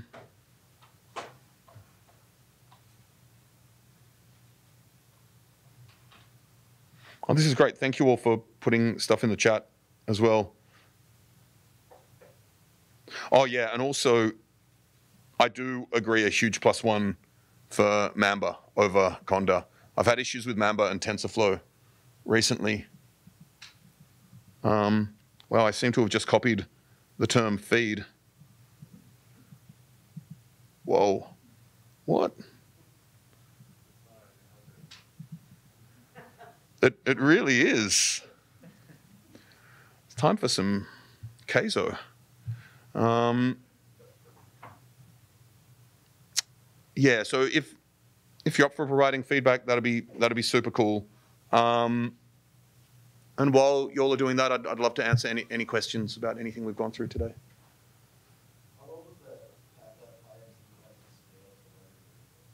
What's that?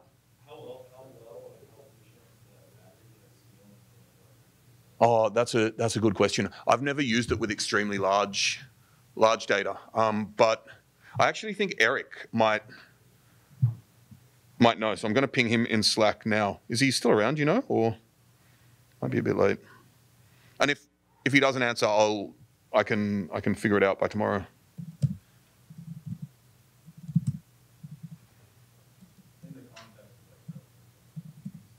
What's that?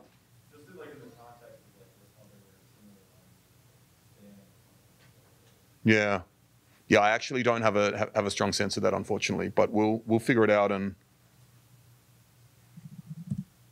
just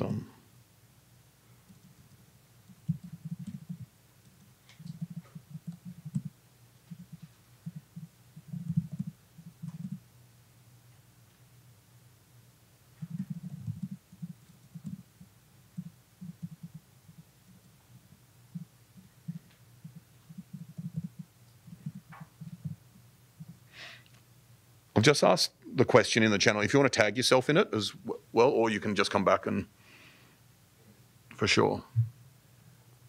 What was the type of data you were using this programming language on, like time series or like survey and stuff? Yeah, I've used it for a bunch of stuff. Most recently on not incredibly large data sets, but genomic data in terms of yeah. Biology, genes. Yeah, exactly. Yeah, a lot of parameter estimation and comparison between groups. Right. Yeah, but it's used a lot in finance these days, all types of stuff. Yeah.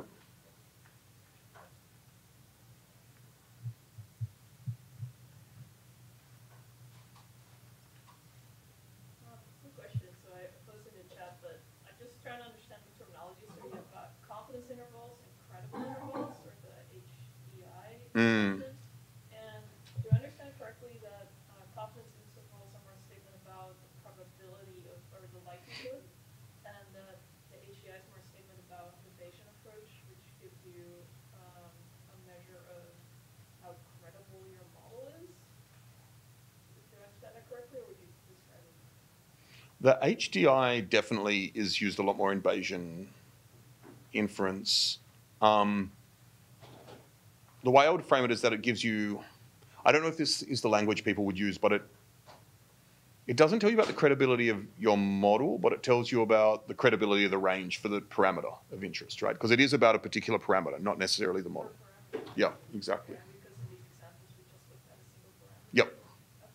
Thank you. absolutely.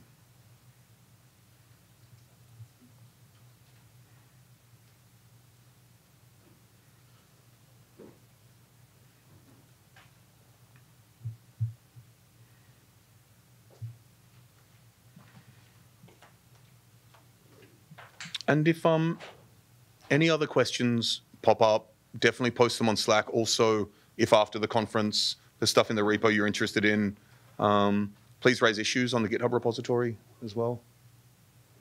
The one posted brings me to a link that says this time form is now closed. Oh, Maybe I was too late. it's working for... Did anyone else have that issue?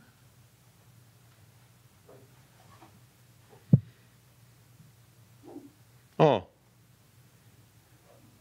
Yeah, okay. I'm sorry, I'm going to create a new form and post it again tomorrow for anyone who wasn't able to. I think Eric created the form and perhaps so many people responded that, you know, it closed, which is great, but I'll post another one tomorrow. Oh, yeah. I don't think so, though, because we've actually been using it for years, so.